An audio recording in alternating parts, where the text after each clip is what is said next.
What if you woke up in a world where magic was real, but your only weapon was a shovel and a degree in civil engineering? This is a land governed by noble titles and ancient swords, but the rules are about to change. Back on Earth, I was Suho Kim, just a student trying to survive his classes. I didn't have much, but I had knowledge that shouldn't exist here. But in this reality, my name is Lloyd Frontera, and this is the story of how a common student rebuilt a failing estate from the ground up. It starts with a vision, a blueprint of the future overlaid on a primitive present, a grid system that only I can see, mapping out possibilities that no knight or wizard could ever fathom. I'm going to turn this entire world upside down, using nothing but the laws of physics and a bit of grit.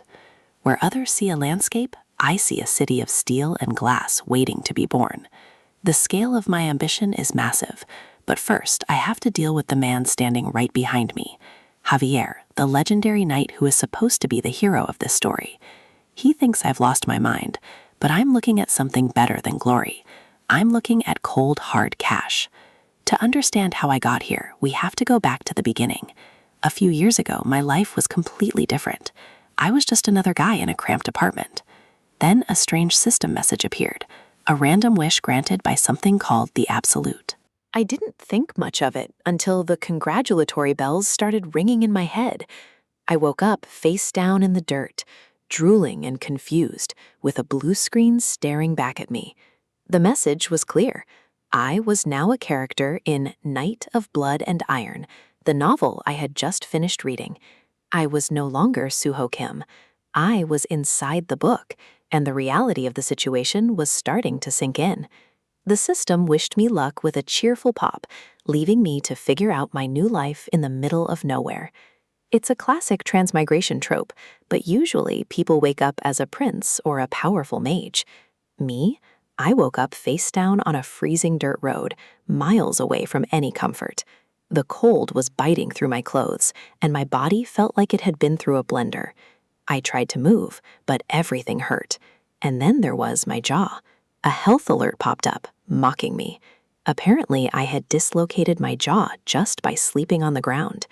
The system's snarky tone was already starting to get on my nerves. I didn't need a laugh track for my pain. I took a moment to think. In the novel, the only person pathetic enough to pass out in the middle of the road was Lloyd Frontera, the eldest son of a local baron and the biggest loser in the entire story. A shadow loomed over me. Someone had been looking for this drunkard. The sound of heavy, disciplined footsteps approached. A real knight. He looked exactly as the book described him. Stoic, handsome, and incredibly dangerous. This is Javier Azrahan, the actual protagonist of the novel. He's supposed to be a sword genius. He called me Lloyd, confirming my worst fears. I wasn't the hero. I was the hero's burden. In the original plot, Javier is a renowned swordsman who eventually saves the world. But right now, he's just an unknown knight serving a minor country lord. And that lord's eldest son is the man I've become, a spoiled brat who wastes his life on booze. The realization hit me like a ton of bricks. Of all the characters to possess, why this hooligan? We stared at each other in the moonlight. Javier's silence was deafeningly judgmental. He didn't even have to say the word hooligan. It was written all over his face.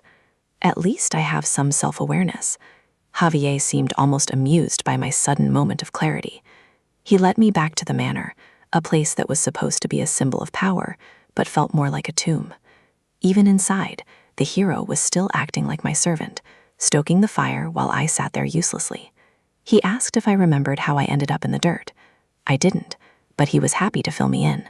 Apparently, I started drinking in the afternoon, got trashed, and destroyed the furniture at the local pub. It's a typical Tuesday for the original Lloyd. Javier was sent to make sure the Baron's son didn't die in a ditch. The Baron still cares about his son, even if that son is a complete disaster. Javier doesn't pull his punches. He made sure to mention my dislocated jaw was a pathetic way to go. The manor was freezing. This world doesn't have the underfloor heating systems I'm used to back home. Javier told me to rest, mentioning he'd report my latest drunken rampage to my father in the morning. I tried to talk him out of it, but he's as rigid as the steel he carries. Before he left, I had to ask. I remembered something from the book that was far more important than a pub bill. The heavy clack of the door shutting left me alone with my thoughts and a very grim future. I know everything that happens in this story. I read the final chapter just last night. I was reading it in my tiny, cramped room, never imagining I'd be living it the next day. The story of Lloyd Frontera is a tragedy. His parents get scammed, lose everything, and take their own lives. Lloyd becomes a beggar, spending his last coins on cheap ale to forget the misery. In the end, he coughs up blood and dies alone. It's a miserable, pathetic ending. I stood up, refusing to accept that fate. What's the point of being an aristocrat if it leads to a gutter? I cursed the absolute who sent me here. If I wished for a new life, why put me in a body destined for ruin? The sun rose over the Frontera estate. It looked peaceful, but I knew the bankruptcy was already looming. The architecture was grand but old-fashioned. Beautiful, yes, but incredibly inefficient for heating. Then I met her, Marbella Frontera, Lloyd's mother. She looked exhausted, her eyes filled with disappointment. She had heard about the pub. I tried to lie and say I was just reading a book, but no one was buying it. She begged me to at least go and apologize. The guilt in her voice was harder to handle than Javier's insults. I realized I had to clean up the mess the original Lloyd made if I wanted to survive. My sudden agreement to apologize left them both speechless. They weren't used to me being reasonable. I stepped out into the village. It was a humble place, built with wood and stone, struggling against the elements. The villagers were hard at work, but the atmosphere shifted the moment I appeared. A man dropped his bundle of hay, his face pale with fear. They didn't see a noble, they saw a monster.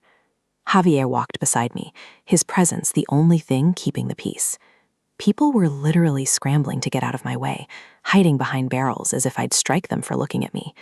I tried to act normal, but the weight of Lloyd's reputation was crushing. Women pulled their skirts away, and men dashed into doorways. It was a total social exile. I realized then that hooligan was an understatement. I was the most hated man in the barony. Even the children were warned about me.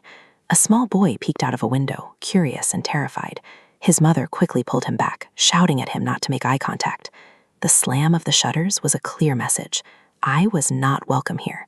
The system confirmed it with a helpful ding. The villagers absolutely detest you. Thanks, I noticed. I asked Javier why he was still following me.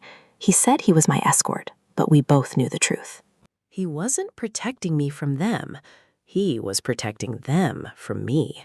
I'm basically a gangster in their eyes. If I'm going to be a beggar later, I need these people to at least not throw stones at me.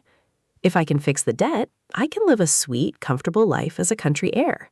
That's the dream. I checked my status. Surely the system gave me some kind of cheat code or powerful skill. It did. I have human scum as a passive skill and rowy drunkard as an active one. What a joke. I waved my hands in frustration. These skills were useless for saving an estate from bankruptcy. Javier was staring at me again. He probably thought I was having another breakdown. He pointed out the pub. He thought I was trying to skip out on my apology. His eyes were cold, searching for any sign of a lie. He didn't trust a single word that came out of my mouth. I shouted back that I was just thinking. It's hard to plan a revolution when your bodyguard hates your guts. He dismissed it with a sigh and told me to just get it over with. I pushed open the heavy wooden door of the pub, the creak announcing my arrival like a death knell. Javier watched me closely. He could sense that something about me had shifted overnight. The interior was a disaster. Smashed chairs and broken tables littered the floor. I really did a number on this place. I even managed to crack the wall with a decorative skull. The original Lloyd was a menace. I bowed deeply, begging for forgiveness. I took full responsibility for the damage. The owner was trembling, his hands up in a defensive posture. He was on extreme high alert. He was more terrified of my politeness than my rage. He probably thought I was setting him up for something worse. I tried to act a little ruder to calm him down, but the system just told me my apology wasn't genuine. I can't win. The poor man just wanted me to leave. He told me it was fine and that I didn't need to apologize. I felt like a total failure. Even when I tried to do the right thing, I'm still the villain. I walked back out into the bright afternoon sky, feeling the weight of the world on my shoulders. Javier walked beside me as we crossed the stone bridge. He told me the owner's reaction was expected. The furniture and decorations I broke were bought with that man's life savings. An apology doesn't pay the bills. I realized that brownie points were useless. I needed to solve the underlying problems of this village. Javier added that the owner's mother was sick from the winter cold. The pub was a drafty, miserable place. A single fireplace isn't enough to heat a stone building. It was a design flaw as old as time. The elderly can't survive that kind of cold. They need something better. They need ondol. I stopped in my tracks. The idea hit me with the force of a lightning bolt. My eyes widened. I wasn't just a student. I was a specialist in construction and infrastructure. A light bulb flickered to life in my mind, cutting through the fog of Lloyd's useless memories. It started as a small spark of inspiration, a connection between two worlds. I had it, the solution to the pub owner's problem, and the key to my own survival. It was like a surge of electricity running through my brain. I could see the solution clearly. The jolt of realization was physical. I wasn't just Lloyd anymore. The light bulb went off, and suddenly, the path forward was illuminated. Technical data and architectural grids started zooming through my vision, mapping out the perfect heating system. There are no ondol floors in this world. If I built them, they will be the most sought-after luxury in the kingdom. The original Lloyd could never have dreamed of this. He didn't have the vision or the discipline. But the real me, Suho Kim, has exactly what it takes. My past life wasn't a waste. It was preparation. I majored in civil engineering. I spent my time in the army building houses with my own two hands. I've worked day and night on construction sites, hauling bricks and pouring concrete. This is it. With my knowledge of modern engineering, I can settle all of the Baron's debts and more. I spun around and started sprinting back toward the pub, leaving a confused Javier in my wake. I was going back to get my very first contract. My journey as the greatest estate developer was beginning. The system chimed again, sensing my change in resolve. My true journey had finally begun. A new feature activated, the RP system. Relationship points with key characters are now on the table. I'm starting at 0, but I'm not planning on staying there for long. The world is about to find out that a shovel and a good plan can be more powerful than any sword. RP? Is that like experience points for my new life? I need to figure out how this system actually works. Apparently, I earn it by improving relationships with key characters. In a world where everyone hates me, that's going to be a challenge. I decide to test it out on my bodyguard. A status window finally appears over Javier's head. -30? That's not just a bad rating. That's a he might leave me for dead rating. I need to fix this immediately. I try to be friendly, using the classic approach of a simple compliment. I tell him he's looking exceptionally handsome today, flashing my most convincing smile. The system notes I'm clearly trying to buy his favor, and it backfires instantly. My approval rating drops to -31. He's not just unimpressed, he's annoyed. I realize that rushing this will only make it worse.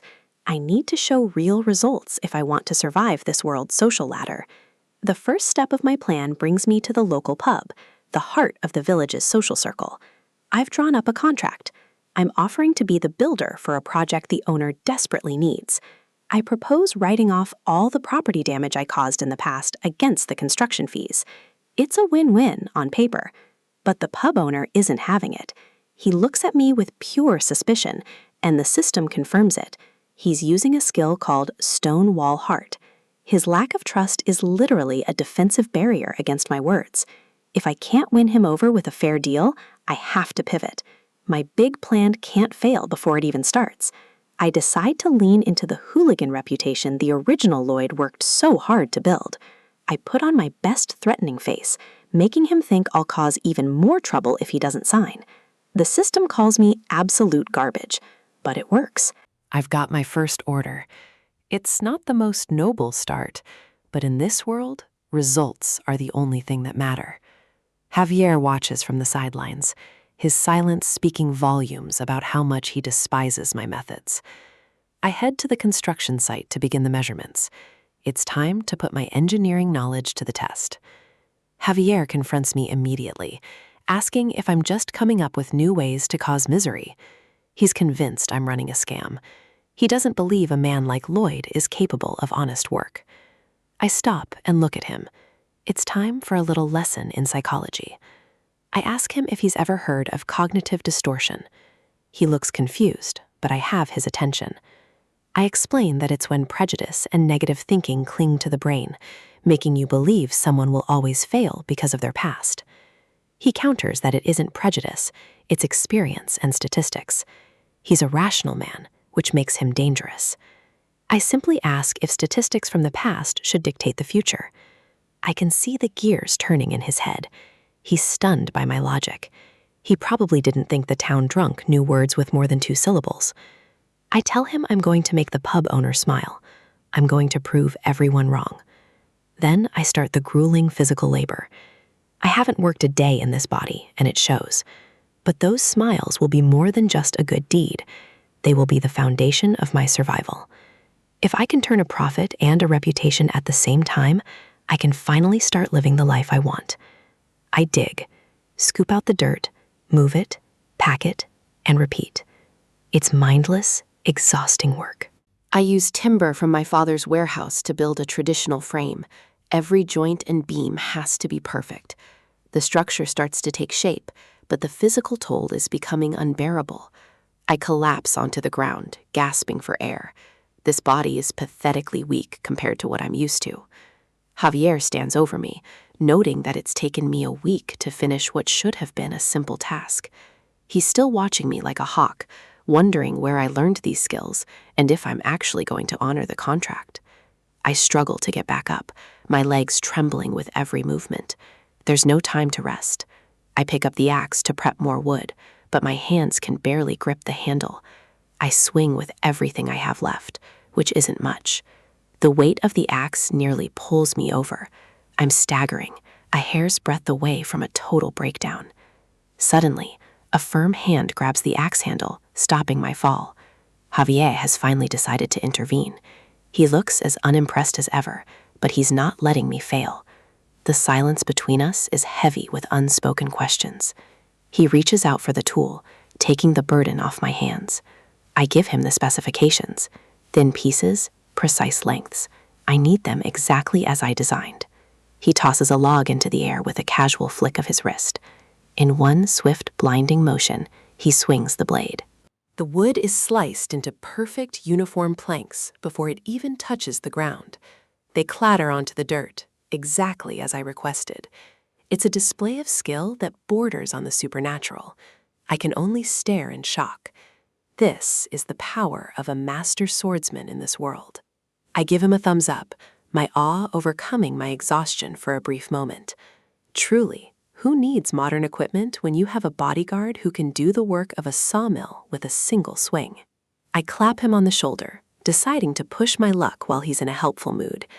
I suggest that since he's finished with the wood, he might as well help me finish the digging. His expression sours immediately. He realizes he's just volunteered for more manual labor. I tell him he's only helping because he's curious. He wants to see how this con ends, and the only way to see the end is to finish the work together. I've got him right where I want him. Javier grits his teeth, but he knows I'm right. His curiosity is stronger than his pride. So we dig. Side by side, we move the earth in a rhythm that would have been impossible alone. Javier works with a grim determination, his speed making up for my lack of strength. I push myself to keep up, sweat pouring off me in the midday sun. The shovel bites into the clay, layer after layer being cleared away. I feel a strange sense of momentum. For the first time, I'm actually building something real. One final slam of the shovel, and the foundation is set. Construction is finally moving into its final stages. The structure is complete. It's small, humble, but it contains a secret that will change everything. I even added my brand's logo. If I'm going to do this, I'm going to do it with style. I invite Javier to come and see the finished product. I can tell he's still waiting for the other shoe to drop. I give him a confident look. It's time for the big reveal. He remains silent, watching me with those cold, analytical eyes. The wind howls to the bare trees as the first real chill of winter arrives. I light the fire in the external hearth, hearing the wood pop and crackle. Smoke curls from the chimney of the little house. Everything is working exactly as designed. The pub owner brings his elderly mother inside. She's been suffering in the cold, and he's desperate. She lies down on the floor, and her face instantly transforms. The warmth is radiating directly into her joints. The owner is stunned. He touches the floor and feels the intense, steady heat rising from the ground. To the people of this world, this is astounding. They've never felt anything like it. It's the power of the Andol floor. In a world of drafty stone rooms, this is pure magic. The owner is overwhelmed with gratitude. He hasn't seen his mother smile like this in years. The pub owner and his mother are happy, just like I said they would be. Javier watches from the shadows. The change in his perception is palpable. He's questioning everything he thought he knew about Lloyd Frontera. Did I really do this just for a smile? He sees the genuine joy on their faces, and he can't call it a con anymore. For the first time, he acknowledges that those two people are truly happy right now. The system chimes. My approval rating with Javier has increased by 2 points. -29. It's a small victory, but it's a start. I've earned 36 RP for improving my relationship with a key character. This is the momentum I need. I can't help but smile to myself. My plan is working. I joke with Javier that he must think I'm not total garbage now. He maintains his stoic mask, but the ice is melting. Regardless of what he thinks, we've broken ground on a new future. This was just the pilot project. The timber was a loss, but that doesn't matter. This house is my model for a whole new business. A few days later, the line is already forming. Word of the magic floor has spread through the village. People come out of the house literally steaming, their faces flushed with comfort. I shift into salesman mode, tapping on the table to get their attention. I know they want this at home. I offer 2 styles, an annex or a full remodel. I'm already calculating the margins. The villagers are still hesitant. They want the warmth, but they're still afraid of the name Frontera. I try to keep the pressure on, offering a discount to anyone who orders today. I'm practically giving it away. But then, a shadow falls over my desk, a presence I wasn't expecting so soon. It's my father, Arcos Frontera, and he looks absolutely furious with what I've been doing. The system alerts me. My approval rating with him is at -20. This is bad. He demands to know what I think I'm doing. My business venture just hit its first real wall. Inside the walls of the Frontera estate, a silent battle is being waged. It isn't fought with swords, but with the suffocating weight of debt that threatens to crush everything I've built. Breakfast is a quiet affair, defined by the distance between a father who has lost hope and a son he no longer recognizes. I can feel the Baron's eyes on me. To him, I'm still the spoiled, reckless Lloyd who only knows how to waste what little we have left. He's been avoiding this conversation, likely fearing what new disaster I've cooked up. But in this world, if you don't build, you break. He finally breaks the silence, demanding to know what I'm up to this time. The Baron's face is etched with the exhaustion of a man who has spent too many nights staring at ledgers that won't balance. I keep it brief, adopting the rude, dismissive tone the old Lloyd was famous for. I tell him I built an ondel room for the pub owner. He's already heard about the other orders coming in. News travels fast when the village drunk starts acting like a master engineer. His warning is stern. These people are our responsibility, and he won't tolerate me exploiting them for a quick coin. I shrug it off. It's expected. No matter what I do, everyone in this novel is programmed to think the worst of me. I've had enough of the heavy atmosphere. I excuse myself, but as I turn to leave, his voice stops me cold. He asks if I'm doing all this because I know how bad the family situation really is. He tells me not to worry, that he'll find a way out soon. He wants me to stay out of it, to keep my hands clean while the ship sinks. I've heard those words before, in another life, from another father who was drowning in lies. In my memories as Suho, my father said the exact same thing. Just study hard, he said, while the debt collectors were already at the door. He was a liar, and I know the Baron is lying now too. He has no plan. He only has despair. I won't let history repeat itself. Not here, and not to this family. I won't give up, because I need them to keep fighting alongside me. I wish I had been brave enough to say that back then.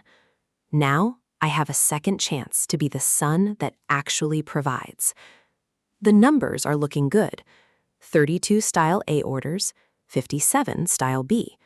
The construction money is starting to flow, but it's just a drop in the bucket compared to the total debt. My thoughts are interrupted by heavy footsteps. Someone is moving through the manor with the arrogance of an owner. Moneylenders. Meatloaf and Shiloh. 2 vultures who have come to pick the last bit of meat off our bones. They walk right past me without so much as a glance. To them, the son of the Lord is just another piece of furniture that will soon be sold. I recognize those names. In the original story, these 2 were the catalysts for the Baron's ultimate downfall. They head straight for the Baron's study. It's time to see just how much damage these vultures intend to do. The slamming of a fist against wood echoes through the hall. They're losing patience, demanding payment that they know isn't there. They're threatening action. In this world, that's a polite way of saying they'll take everything, including our lives. I peer through the doorway. The Baron looks small, cornered by men who have no respect for his title or his humanity. Perfect timing. I was looking for a way to test my new standing, and these 2 just volunteered to be my guinea pigs. I step into the room with a grin that makes even these thugs hesitate. They have no idea that the useless son is the most dangerous person in the room. But before I deal with them, I need to figure out how to use the RP I've accumulated. A strange world requires a strange set of tools. The system confirms it. I can invest my relationship points into gaining new abilities. It's time to trade social standing for survival. A hum of energy begins to vibrate beneath my feet. The world is literal code, and I'm about to rewrite my own stats. Data streams past my eyes. Soil mechanics, hydraulics, structural engineering. The knowledge from my past life is being digitized and enhanced. It's a rush of information, advanced design programming and concrete theory flooding my mind. I'm no longer just a student. I'm becoming the architect of this kingdom. The system mocks me, surprised that I know more than I look. I have a scholarship, you piece of junk. Don't underestimate a desperate engineer. 2 skills are available based on my current knowledge: basic surveying and basic design, essential for any developer. I can't see the full details yet, but in a world without GPS or CAD software, any magical edge is worth the cost. I have 36 points. It's enough. I click and commit, feeling the points drain away as the transformation begins. The sensation is like a lightning bolt to the brain. Basic surveying locks in, and suddenly the way I see the world changes forever. I don't need tools. I can see the grid of the land itself, the elevations and coordinates burned into my retinas. I am the GPS. Then comes basic design. I can visualize structures in midair, rotating and refining blueprints with a flick of my fingers. This will make construction 10 times faster, but I'm still just one man. Even with Javier's help, we need more muscle. I find myself wishing for heavy machinery. A backhoe would solve all my problems, but summoning a tractor into a fantasy world seems like a stretch. The system chimes in again. It turns out there is a way to get a summon. My interest is piqued. A new window pops up, glowing with a promise of power. I need something that can move mountains, literally. It looks like a gacha game ad. Unique personalities, wide range of skills, a loyal partner to help me build my empire. Premium summons? This system really is a piece of work. It's preying on my need for efficiency. 50 points per turn. That's steep. I'm currently broke in both currency and relationship points. I only have 1 point left. I need to generate some serious goodwill, and I know exactly where to find it. If I can summon a creature with the power of heavy machinery, a dragon, a behemoth, anything, I can transform this estate in weeks. I need key characters to like me, and right now, my father is being harassed by the perfect targets for a little relationship building. Back in the study, Meatloaf slams the table again. He's tired of waiting, and he's about to make an offer that will turn the Baron's stomach. The Baron looks defeated, his dignity stripped away by these lowlifes. They think they hold all the cards. Meatloaf leans in with a disgusting smirk. He suggests selling the Baroness and her ladies to a nice place to fetch a hefty sum.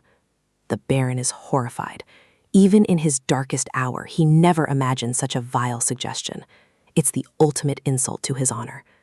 I lean over Meatloaf's shoulder, my voice dripping with mock concern. A lender should have better manners, shouldn't he? He jumps, startled by my sudden presence. They haven't realized that the dynamic in this room has shifted entirely. He recognizes me, the peculiar eldest son. He thinks I'm just an interruption, a minor nuisance to be brushed aside. I ignore his insults. Instead, I ask for the one thing they don't have, a warrant. They're confused. Warrants are for commoners, not for men collecting from a bankrupt noble. Or so they think. I begin reciting the Royal Family and Nobility Act, Article 3, Clause 6. My knowledge of this novel's lore is finally paying off. All nobles may exercise their right to protect their interests as vassals of the king. My gaze is cold, unwavering. They sputter, claiming they've never heard of such a law. Of course they haven't. They're used to bullying people who don't know their rights. I offer to help them find out. But I won't be using a book to teach them this lesson. I call out for Javier. The real muscle of this family is about to make his entrance. He appears instantly, his presence filling the doorway. He may hate me, but he's bound by duty to follow my lead.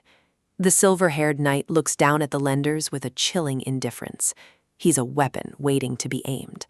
I give the order. Cut off this trespasser's arm. I want them to know exactly what kind of action I'm prepared to take. The room goes silent. Javier steps forward, his hand resting on the hilt of his sword. The lender's bravado evaporates instantly. They threaten to sue, but I just smile. Let's see whose side the judge takes when they hear about the attempted human trafficking. Javier draws his blade. The steel sings as it leaves the scabbard, a bright, lethal flash in the dim light of the study. Panic sets in. They realize I'm not joking. In this world, a noble can kill a commoner for trespassing and walk away without a scratch. They scramble for the exit, screaming about regret and revenge. But their words are empty, drowned out by the sound of their own fear. The door slams shut behind them. For the first time in months, the Frontera Manor is free of vultures. I scoff at their retreat. Absurd how quickly they run when the odds are actually even. The Baron is staring at me, his mouth agape. He looks like he's seeing a ghost, or perhaps a son he never knew he had. He's frantic, worried that I've only made things worse. He knows we don't have the money to keep them away forever. I drop a heavy bag onto the desk. The sound of clinking coins is the most beautiful music I've heard all day. I tell him it's enough to cover this month's Mientras. It's the first real payment this family has made in years. He's suspicious, accusing me of extorting the villagers. He still can't believe that I actually worked for this money. Javier steps in, his calm voice acting as a bridge. He tells the Baron not to fear. He promises to ensure that I fulfill the orders. If the kingdom's greatest knight vouches for me, the Baron has no choice but to listen. The tension leaves the Baron's shoulders. He trusts Javier completely, and by extension, he's starting to trust the path I'm carving out. We take our leave. The first hurdle has been cleared, but the race is far from over. As we walk through the halls, I can feel Javier's burning curiosity. He's dying to know where I learned that law.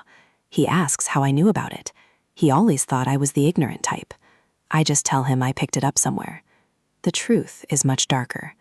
I know that law because in the original novel, Javier used it after the Baron and Baroness committed suicide. The loan sharks had come to dig up their bodies to sell them. It was the most horrific moment in the book. That was when Javier recited the act. He used the law not to protect his interests, but to justify his vengeance. He took their heads right there in the rain. I used his future words to prevent that future from ever happening. Knowing the story is my greatest weapon. It allows me to stay 2 steps ahead of fate. And now, for the reward, I can feel the system gears turning, calculating the impact of my actions. The notification pings. Baron Frontera's approval rating has increased. It's a small gain, but a significant one. And there it is, 60 relationship points for improving my bond with a key character. The jackpot I was waiting for. Current RP, 61. I finally have enough for a turn at the summon game. Everything is falling into place. I'm coming for you, summon. Let's see what kind of monster I can put to work for the Frontera estate. Under the silver glow of a full moon, the quiet of the night hides a secret that could either bankrupt this barony or rebuild it from the ground up. The training grounds are empty, providing the perfect stage for a desperate gamble. Survival in this strange world requires tools that don't yet exist in this era. One last look around to ensure no prying eyes are watching. If the commoners or the knights saw me now, they'd think the young master had finally lost his mind. The system interface flickers into life. 50 reputation points, a steep price for a single turn in the random summon game. There's no turning back now.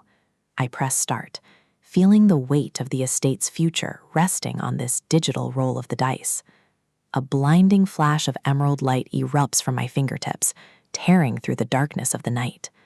The sound of grinding gears echoes through the air, a mechanical roar that feels entirely out of place in this medieval setting. Patterns of light spin and collide, forming the complex geometry of a summoning circle that defies every known law of magic. The sheer scale of the energy is overwhelming. I can only stare in awe as the atmosphere vibrates with raw power.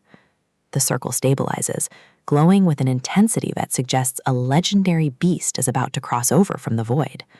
But as the light fades, the grand spectacle shrinks down to something incredibly small and annoyingly loud. A final burst of energy signals the completion of the summon, and something tumbles out onto the dusty ground. A hamster. A round, cheerful, and utterly tiny hamster greets me with a squeak that feels like a slap in the face. I can't believe it.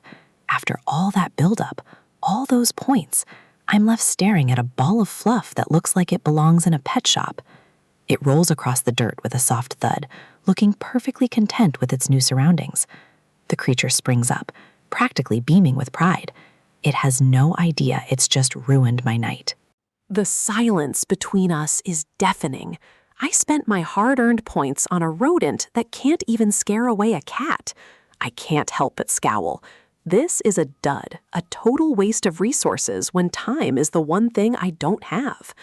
The little guy seems to take offense at my disappointment, puffing out its cheeks in a display of tiny, useless fury. It starts squeaking frantically, trying to communicate something that my human ears just aren't picking up. I turn to walk away, but the hamster isn't done yet. It's determined to prove it has more to offer than just cuteness. It begins to chew on something invisible, its cheeks expanding to an impossible size as it works away at a hidden task. With a sudden spit, it launches a wet, crumpled object toward my feet. It's disgusting, but it might be important. I carefully unfurl the damp parchment. It's a user manual for the creature, which apparently goes by the name Peepodong. The manual claims Peepodong is an adorable hamster that needs lots of love, but the real secret lies in the tiny pouch it came with. Inside the pouch are specialized sunflower seeds, red for growth, blue for shrinking back to its original state. The cost for more seeds is minimal, but the potential application is starting to click in my mind. If this creature can scale up to the size of a human, it might actually be useful for basic labor. Hamsters are natural tunnelers. If I can harness that instinct on a larger scale, I've just solved my excavation problem. I offer the red seed, and Peepodong devours it in a single greedy gulp. The transformation begins instantly. The air begins to crackle again as a second flash of light envelops the training ground, far more violent than the first. A massive force slams into me, throwing me backward as the creature expands at a terrifying rate. I hit the dirt hard, the world spinning as shadows grow long and heavy above me. When the dust settles, I scramble back in pure shock. This isn't just a bigger hamster, it's a titan.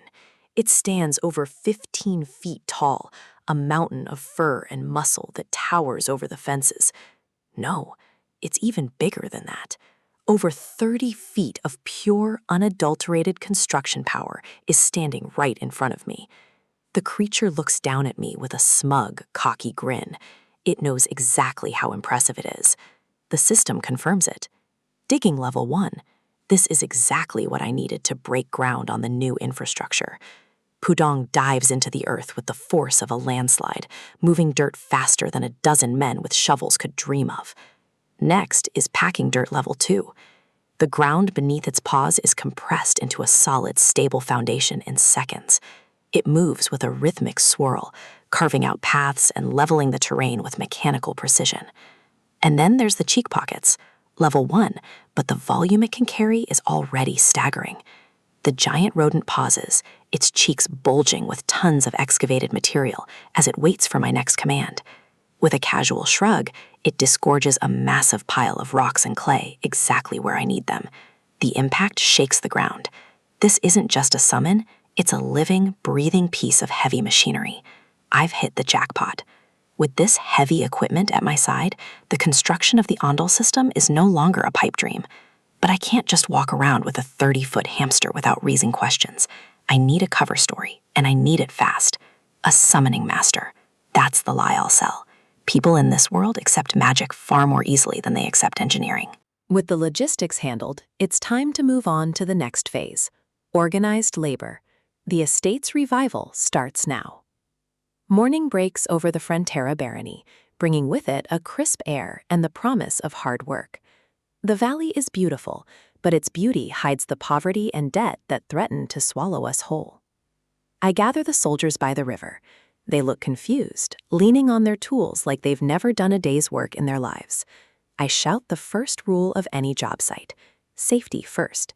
It's a concept they clearly haven't heard of. They stare back at me with blank expressions. To them, I'm still just the spoiled brat of a failing lord. These 30 men are paid to guard a border that never sees combat. In my eyes, they're just underutilized employees.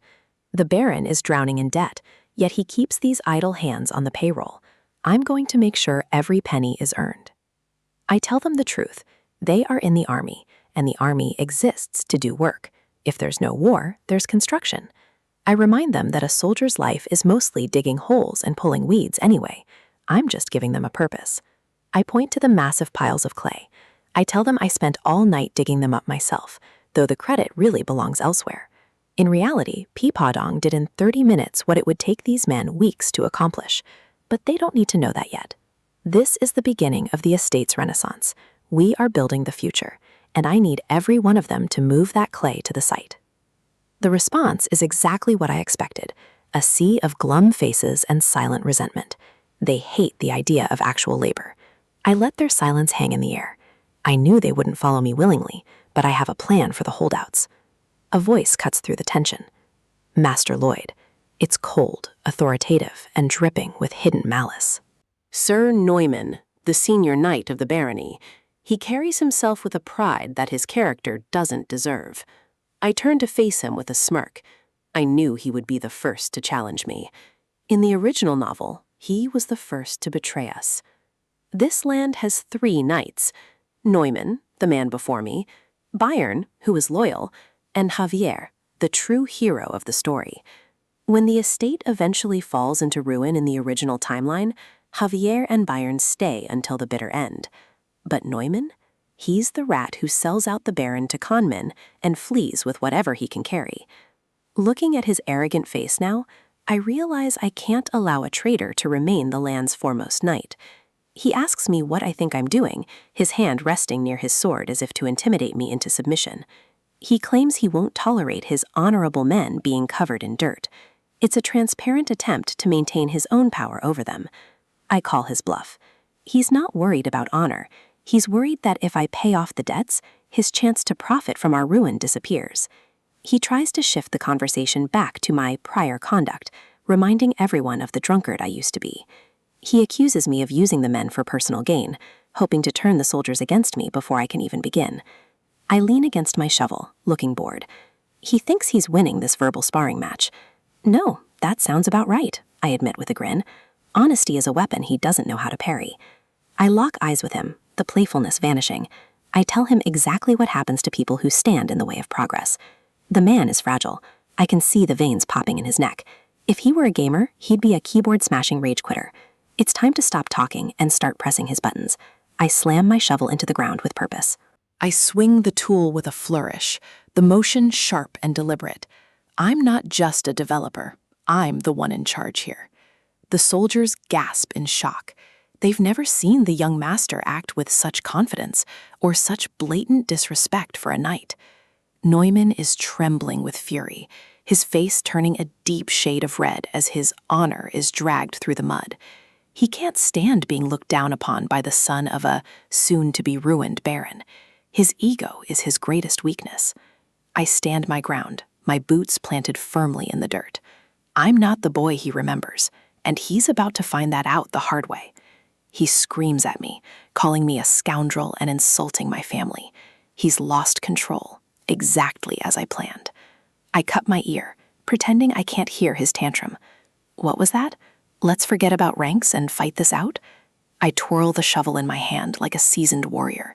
It's a performance, but one backed by a very real threat. I point the blade of the shovel directly at his chest. The challenge is issued, and there's no backing down. Let's do this thing, I say, my voice steady and cold. A duel, I mean. Neumann's eyes widen in disbelief.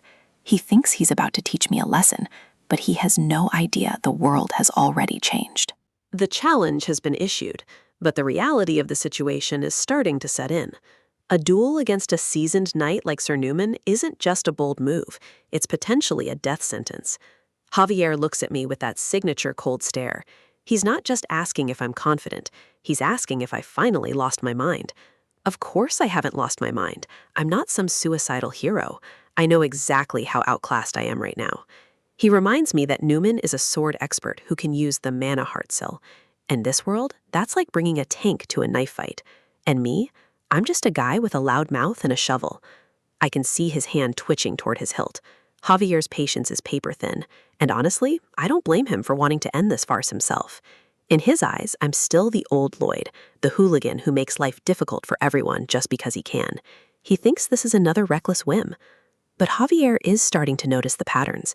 The way I separated the Baron from the conflict, the way I appointed a substitute overseer, it all looks too calculated to be a simple tantrum. Still, he sees me picking my nose and immediately loses any respect he might have been building. To him, I'm just filthy scum that needs to be kept on a short leash. It's time to change the dynamic. I need Javier to be more than a babysitter. I need him to be a weapon. I tell him there's something I need him to do. I give him my best trust me smile, which usually just makes people want to punch me harder. I ask him to teach me how to use a sword.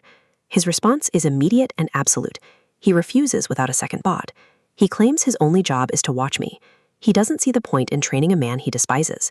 Then comes the insult. He believes that if human trash like me learns to fight, the people around me will be in even greater danger. He's not wrong about my reputation, but he's wrong about my future. I play it cool. I act like his refusal is just a minor setback, but I've already got the leverage I need. I lean in with a smirk. What if I told him that teaching me would be the key to curing his most painful secret? The look on his face is priceless, total shock.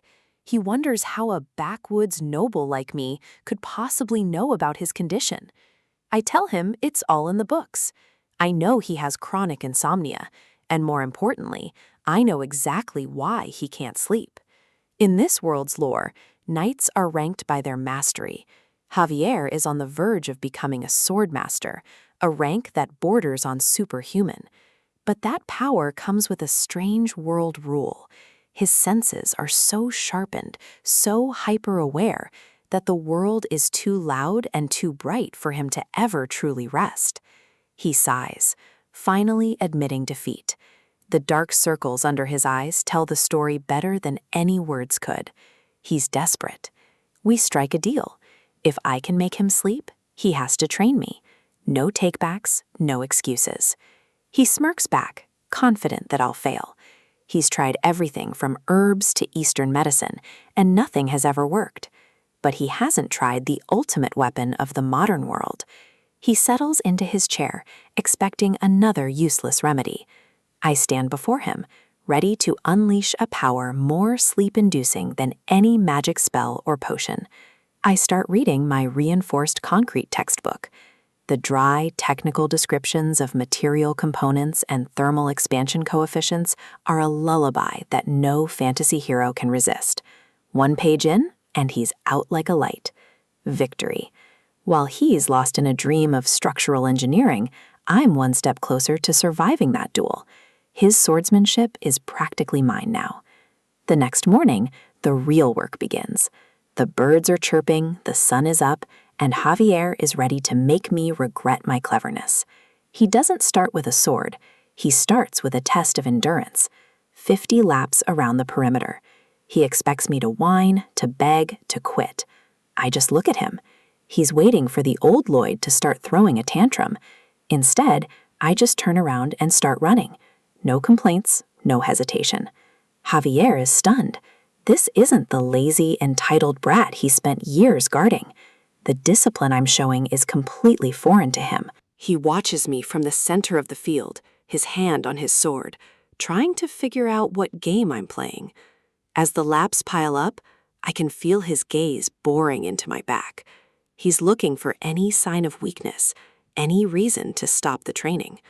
I make sure to give him a little bit of the old Lloyd attitude, just to keep him on his toes. I shout about wanting to learn cool skills instead of just running. I keep the pace steady. Every step is a reminder that I have a month to become someone who doesn't get slaughtered by Neumann. I taunt him as I pass, calling out his plan. He thought I'd refuse so he could use it as an excuse to stop teaching me. I'm huffing and puffing, my body screaming in protest, but I'm not stopping. I point my finger at him, laughing through the exhaustion. I've caught him in his own trap, and we both know it. The look of sheer annoyance on his face is a bullseye for me. I'm getting under his skin, but in a way that forces him to respect my effort. I dash off for the next lap, fueled by something Javier can't possibly understand. A notification pings in my mind. My annoying brat skill just leveled up. It seems the system recognizes that my personality is a weapon all its own. My legs feel like lead, and my lungs are on fire. This body wasn't built for this kind of exertion. I'd be lying if I said this wasn't hard. It's brutal. Every fiber of my being wants to collapse into the dirt. But then I remember Korea. I remember Suho. I remember waking up in a tiny, cold room with no family and no hope. I remember the endless days carrying bricks up 4 stories and the long nights unloading trucks just to keep from starving. I held on to the hope that things would get better, telling myself to just hold on a little longer. That Suho was a survivor, and so am I. Compared to the crushing weight of that life, running a few laps in the fresh air is nothing. This isn't a struggle. It's an opportunity. I see a light in the darkness of my memories, a voice telling me I deserve better, that my hard work will finally pay off. I reach out for that future. Just a little more effort, a little more pain, and I'll have the life I always wanted. The memory of my old self, sweating and exhausted under a construction helmet, flashes before my eyes. The despair of that life was a deep, dark pit. I refuse to ever fall back into it. I remember the moment it all felt like too much, the bricks spilling as I collapsed under the weight of a world that didn't care if I lived or died.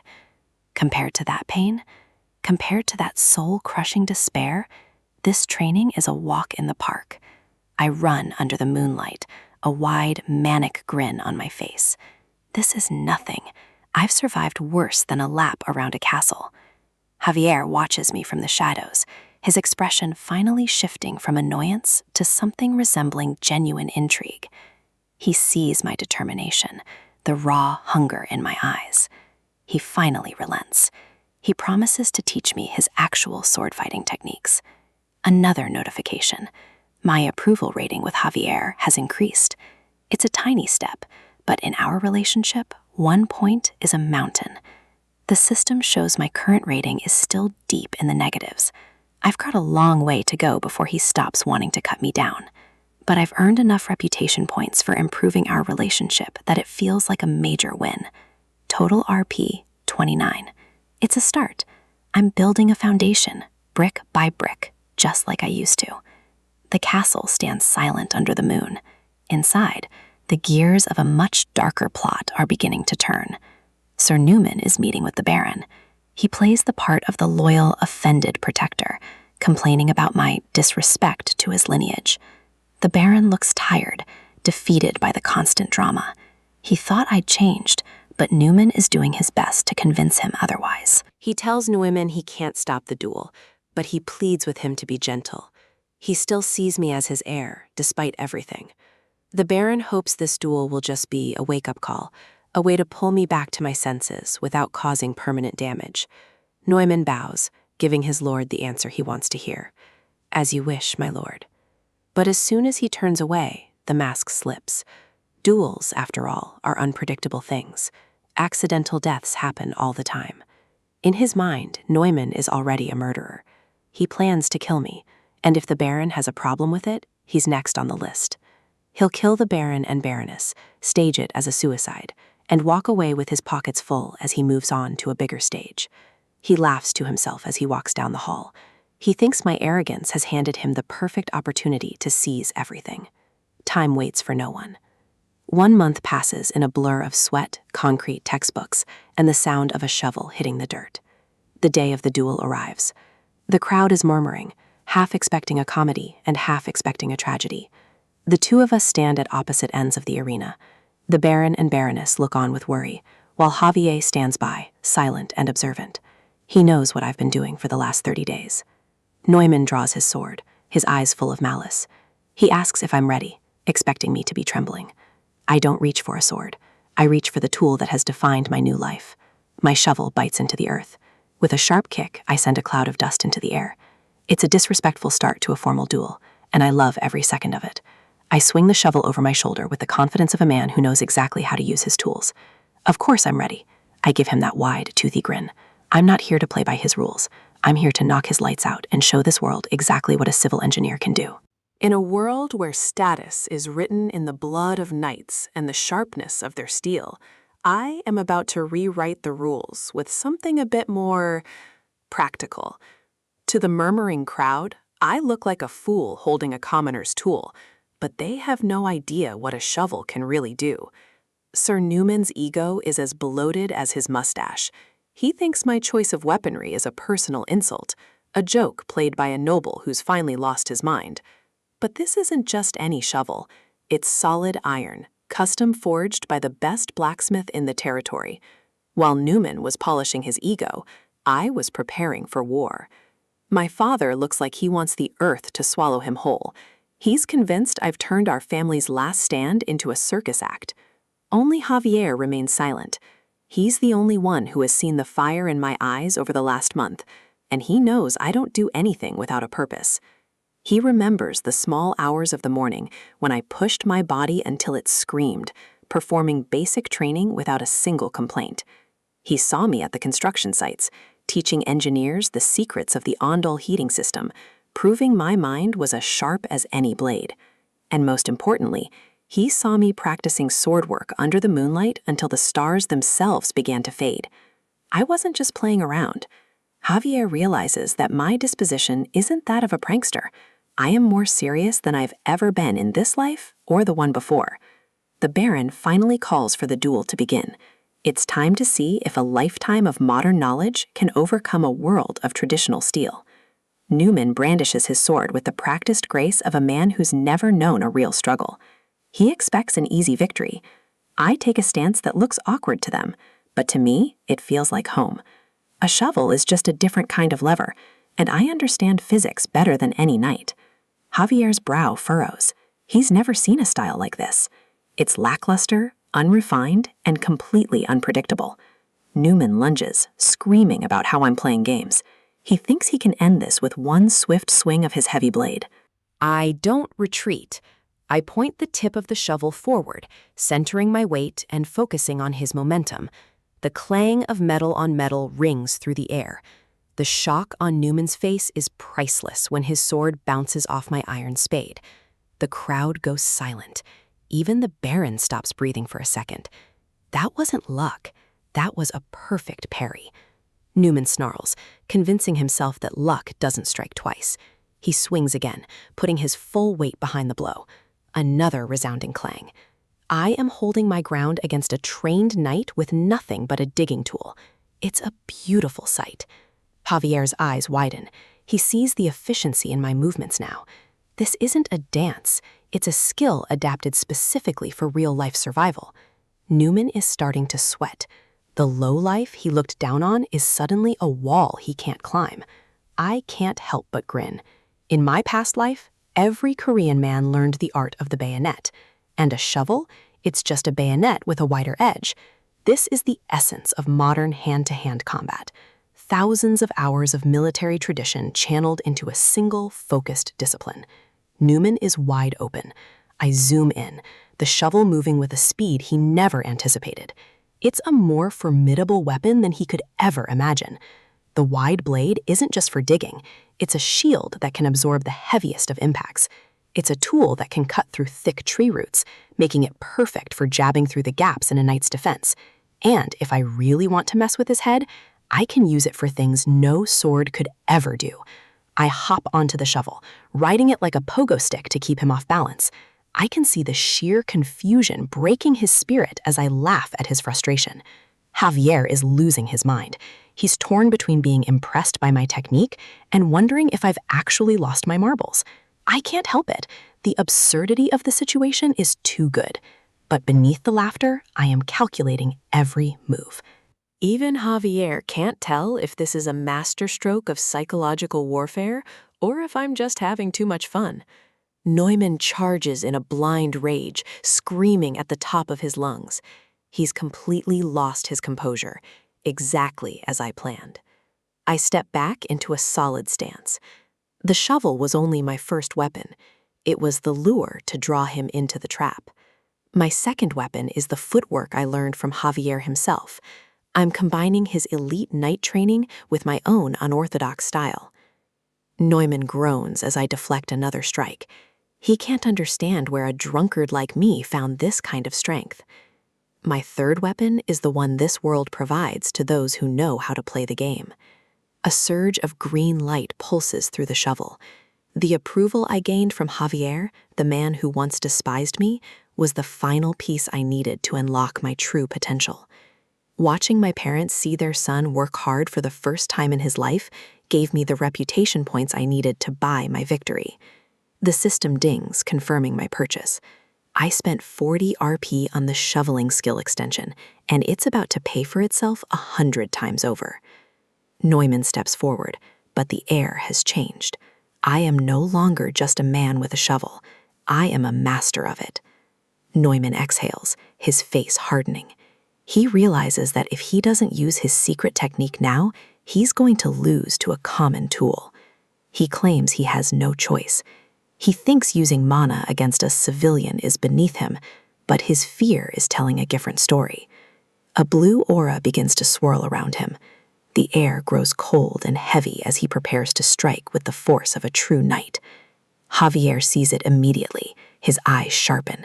He knows that this level of mana is lethal for anyone who hasn't spent years training to resist it. The energy whooshes around Neumann, concentrating in his chest. He's summoning his mana heart, a feat that usually takes a lifetime to master. I watch him calmly. I know exactly what he's doing. In the story I once read, this was his ultimate trump card. But the mana heart isn't just a source of power. In the hands of someone who knows the world's hidden rules, it's a liability. Newman raises his sword, the blue light glowing with a terrifying intensity. He thinks he's already won. He calls me a hooligan and tells me we're only getting started. He's so confident in his stolen power. I close my eyes for a second, feeling the resonance of the mana in the air. I don't need a sword to win this. The energy whooshes around us as the two of us collide. The ground beneath our feet begins to crack from the sheer pressure. Javier knows that for a regular person, it takes 5 years just to summon a mana heart. He thinks it's impossible for me to block this. Normally, he'd be right. A normal man would be pulverized by this much concentrated mana. But I am not normal. I have the memories of the author of this very story, and I know a secret that Newman has forgotten. Newman calls me a fool, certain that his blade will crack both my shovel and my skull in one fell swoop. My mother gasps, hiding her eyes. She can't bear to see her son destroyed by the knight she once trusted. My father's face is pale with terror. He's watching his legacy and his family's future hang by a single iron thread. The slam of the sword against the shovel echoes like a thunderclap. But instead of breaking, my shovel begins to glow. Newman's eyes go wide. He can feel his power being diverted, pulled away from his blade and into my tool. He staggers back, his legs turning to jelly. He can feel the strength leaving his body, as if a drain has been opened in his soul. I give him a wicked grin. It's time for my fourth and final weapon, the one that will truly end this duel. Javier recognizes it instantly. It's the mana conjuring skill that made him the strongest man in the world in the original story. The Azrahan core technique. It doesn't just block mana, it absorbs it. I'm literally eating his power to fuel my own. Neumann screams in agony as his own energy is ripped from him. He realizes too late that he's been fighting a monster in human skin. I swing the shovel with all the stolen power I've gathered. The momentum is unstoppable now. A massive whack connects with Neumann's jaw. The impact is so powerful, it sends a shockwave through the entire arena. A single white tooth flies into the clear blue sky. It's a poetic end to his arrogance. Neumann's head snaps back, his eyes rolling into his head. He's out before he even hits the ground. The shovel clangs against his armor one last time as he collapses. The mighty knight has been brought low by a piece of gardening equipment. I hold the shovel high, the sun glinting off its iron surface. I am the winner, and I did it on my own terms. Neumann hits the dirt with a heavy thud, spit and blood flying from his mouth. He's a broken man. The slam of his body against the earth signals the end of his reign of terror. My family is safe. The crowd is frozen in shock. They're staring at me like I've just performed a miracle or committed a crime against nature. Even the Baron and Javier are speechless. They've spent their lives studying the sword, and I just proved it can be beaten by a shovel. Whispers break out like a wildfire. People can't believe their eyes. The bottle-loving lowlife just defeated a sword expert. The Baron finally finds his voice, stuttering as he declares me the winner of the duel. He looks like he's seeing a stranger. Neumann grovels on the ground, his mind struggling to process the reality of his defeat. He can't accept that he lost to me. I step over to him, looking down at the man who tried to destroy my family. I make sure he hears me loud and clear. I won. I stretch my back, acting as if the duel was just a light workout. The arrogance I'm showing is for his benefit, to let him know he's nothing to me. But I'm not finished yet. The duel is over, but the punishment for what he planned to do to my parents is just beginning. Neumann looks up at me with terror in his eyes. He sees that I'm not done. I have a debt to collect for the Baron and Baroness. My father screams for me to stop, telling me the duel is over. He thinks I'm going too far, but I don't stop. I rain down wax on Neumann, a flurry of blows that have nothing to do with technique and everything to do with justice. My father's voice echoes through the arena, but I am focused on making sure Neumann never forgets the day he was beaten by a man with a shovel. The duel is over, but my rage isn't. In a world where honor is everything, I'm about to prove that a shovel and a bit of grit can bring a knight to his knees. My father and the crowd think I've lost my mind. They see a son out of control, but they don't realize I'm the only one who sees the rot hidden behind Sir Neumann's polished armor. Even Javier, the man who's supposed to be my protector, looks at me with doubt. He's searching for a reason in my madness, but he's not looking at the right pieces yet. I play the part of the unhinged noble, letting them drag me back. The more they think I'm just a hot-headed fool, the less they'll expect the trap I've already laid. A heavy breath. The stage is set. Every swing of that shovel was a deliberate message, and the audience is finally paying attention. Just when they think I'm finished, I lunge back in. Newman hasn't felt family, and I'm not done teaching him a lesson. Javier is starting to see it now. This isn't a blind rage, it's surgical. I'm hitting exactly where it hurts, both physically and socially. Newman is a knight, a man of supposedly high status, but right now he's just a punching bag for a man he once looked down upon. I keep my face calm because I've already read this story. I know how the chapters end, and I know exactly when the villain gets his comeuppance. Javier can't shake the feeling that I'm one step ahead of the entire world, and he's right to be suspicious. My knowledge comes from a place he can't imagine. To understand how we got here, we have to look back 15 days, to the moment I asked Javier for the impossible. I demanded he teach me his secret, the Asrahan core technique. He looked at me as if I'd asked him to help me rob the crown jewels. In this world, mana isn't just internal energy. It's all around us, waiting to be harvested by those who understand the fundamental rules of the universe. Javier is stunned. This technique is his own creation, an unfinished masterpiece he's never shared with anyone. How could I possibly know it exists? I give him a ridiculous excuse about him talking in his sleep. In this world, a brazen face and a confident lie are my best weapons. He doesn't believe me for a second, but he also can't explain how I've peered into the deepest secrets of his soul. He tries to deflect, claiming the technique is incomplete and far too dangerous for someone of my low standing to learn. So I offer him a deal. I'll help him perfect the technique if he promises to teach me the basics. It's a gamble that only an engineer would take. He's skeptical. How could a man known for his love of the bottle help a master swordsman refine a mana core? I draw my own line in the sand. It's time to apply logic and engineering to a world of magic and mystery. The problem is simple. He's trying to force external mana into his internal heart, and the two forces are clashing violently. It's like trying to mix oil and water. The mana just bounces off, causing instability and immense pain to the user. I tell him to change his perspective. Don't think of it as absorption. Think of it as a separate external system. I suggest condensing the external mana into its own orbit, creating a secondary power source right next to his heart. It's a revolutionary way to handle power, using the outside world as a mechanical extension of yourself. I call it an auxiliary engine. One system to power the heart, another to handle the heavy lifting. It sounds like science fiction to him, but it works. Javier doesn't even know what an engine is, but the logic is undeniable. For the first time, the path to perfection is clear. I play it off as simple spitballing, but Javier sees the shadow of a genius behind my mask of idiocy. In that moment, the greatest swordsman in history found a missing piece of his puzzle, all thanks to a few words from a drunkard. On his very first try, he reached 3 circles, a feat that should have taken decades of meditation and training. The system confirms it.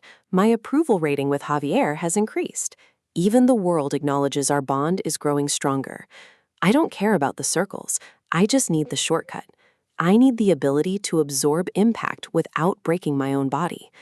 Back in the present, that one small lesson is the reason I'm standing over a defeated knight while the world watches in awe. The Baron screams about honor and sullying a knight's name, blinded by the same kindness that almost led his family to ruin. He thinks I'm the villain, the son who's finally gone too far. He doesn't realize I'm the only one fighting for our survival. I take a breath. It's time to stop playing games and show them the truth I've been digging for in the shadows. I point toward the table. If we're talking about honor, we should look at what Sir Newman has been hiding from us all. Hidden letters, the physical evidence of a conspiracy that would have stripped this family of everything they own. The Baron's face pales as he reads the words of the man he trusted with his life and his lands. These letters prove Newman was working with the man who defrauded our estate. It was a betrayal from the inside, planned for months. The plans were all there: forged documents, financial ruin, and a total takeover of the Frontera territory. Newman is paralyzed. He hid those letters behind a wall. He can't fathom how a lowlife like me could have found them. I have my ways. In this world, information is the only currency that never devalues, and I've been saving up. Papong, my faithful little helper, spent the night scampering through the shadows to find the truth buried in the walls. The Baron collapses. The betrayal of a trusted knight is a wound that cuts deeper than any shovel ever could. My father is too kind-hearted to demand the execution that Newman deserves, even after seeing the truth. But kindness and leadership are two different things. A leader must be willing to prune the rot before it kills the tree. I step forward with a suggestion to settle the matter, a way to handle the traitor without a messy public execution. A test. If a simple mouse can hurt this great knight, he'll be exiled. If not, he gets a chance to repent. The crowd murmurs. A mouse? It sounds like a joke. A way to let Neumann off easy and save face. Even the Baron thinks I'm offering a path to mercy, a way to avoid the weight of a death sentence. My father agrees. It sounds wise and generous, serving as a warning to others without being overly cruel. The deal is struck. My supposed generosity is the talk of the arena, but they don't know the rules of my game. Neumann grovels, thanking me for a mercy he thinks I'm foolish enough to give him. Mercy? He doesn't know me at all. I don't give second chances to snakes. If you offer a guilty party a way out, do they change their heart? Do they repent for the venom they've spread? Not a chance. They only see mercy as weakness, a soft spot to exploit once they've regained their strength. Neumann is already plotting his revenge, his eyes burning with a hatred that won't be quelled by exile. I smile back at him. It's a beautiful day for a last laugh, and I'm going to enjoy every second of it. He's confused. Why am I still smiling when I've given him his freedom? The answer is right in front of him. I pull out a sunflower seed. It's time to feed the beast and end this farce once and for all. I toss Peepadong into the air, a tiny speck against the bright blue sky, destined for something much greater. The best way to ask for forgiveness is to remember that in my world, there is no such thing for traitors. Popdong crunches the seed, and the transformation begins. The mana I taught Javier to master is now in the hands of a rodent. A flash of light blinds the crowd.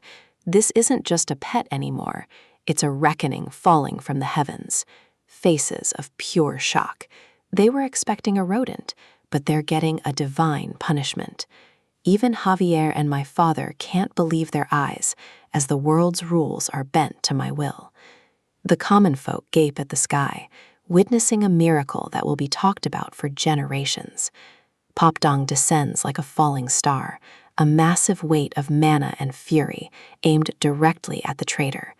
Newman looks up, his monocle nearly popping out, as the simple mouse prepares to crush his very existence. There is no escape. The laws of physics are being rewritten just to ensure Sir Newman's total defeat. A deafening slam echoes through the arena. The earth itself shatters under the weight of my tiny champion. Popdong lands with the force of a mountain. Newman never stood a chance against the power of engineering. What a shame. Sir Newman failed the test. The rotten apple is gone, and my land is safe for today. The air in the Frontera estate has changed. It's no longer the scent of stagnant wine and failure, but the crisp, sharp smell of progress and upturned earth. Beneath the surface of this world, rules are being rewritten. Magic and muscle are merging into something entirely new, large-scale infrastructure. What used to take months of back-breaking labor is now happening in minutes, driven by a creature that shouldn't even exist in this capacity. Peepadong, the once tiny rodent, is now a living engine of destruction and creation, carving a path through the dirt with terrifying efficiency. Javier watches in silence, his mind struggling to reconcile the drunken noble he once knew with the visionary standing before him, casually directing a monster to build a road. The soldiers aren't just guards anymore. They've been forged into something harder. The soft, lazy men of the past have been burned away by the sun and the weight of the stones. They've traded their rusted swords for heavy timber and sacks of gravel, their bodies bulging with a strength that only comes from Lloyd's relentless construction schedule. Lloyd speaks of an ancient city called Rome and a legendary path known as the Appian Way. In this world, knowledge is the most dangerous magic of all. The plan is ambitious, a road connecting the manor to the very base of the Eastern Mountains. It's a logistical miracle being built on the back of a novel's forgotten plot.